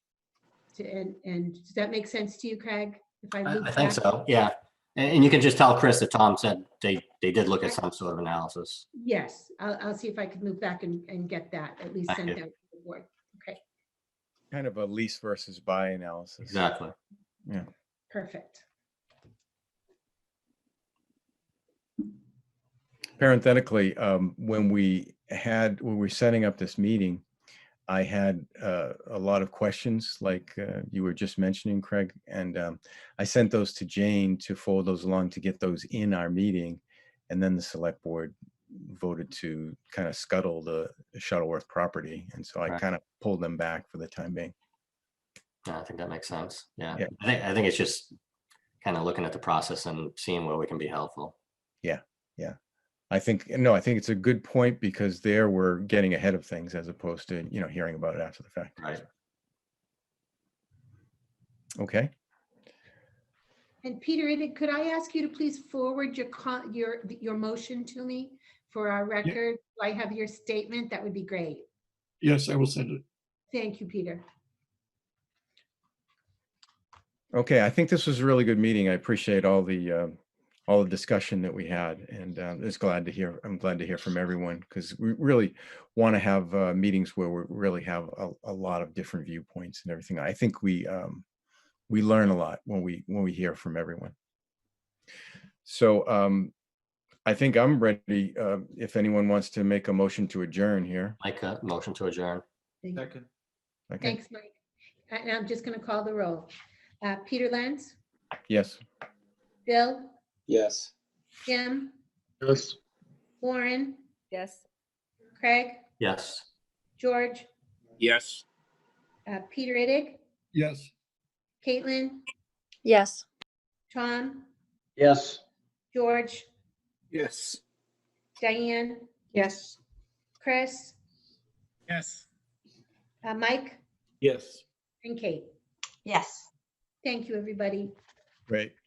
Thank you, Connor. Thanks a lot, everybody. Thank you. Have a good night.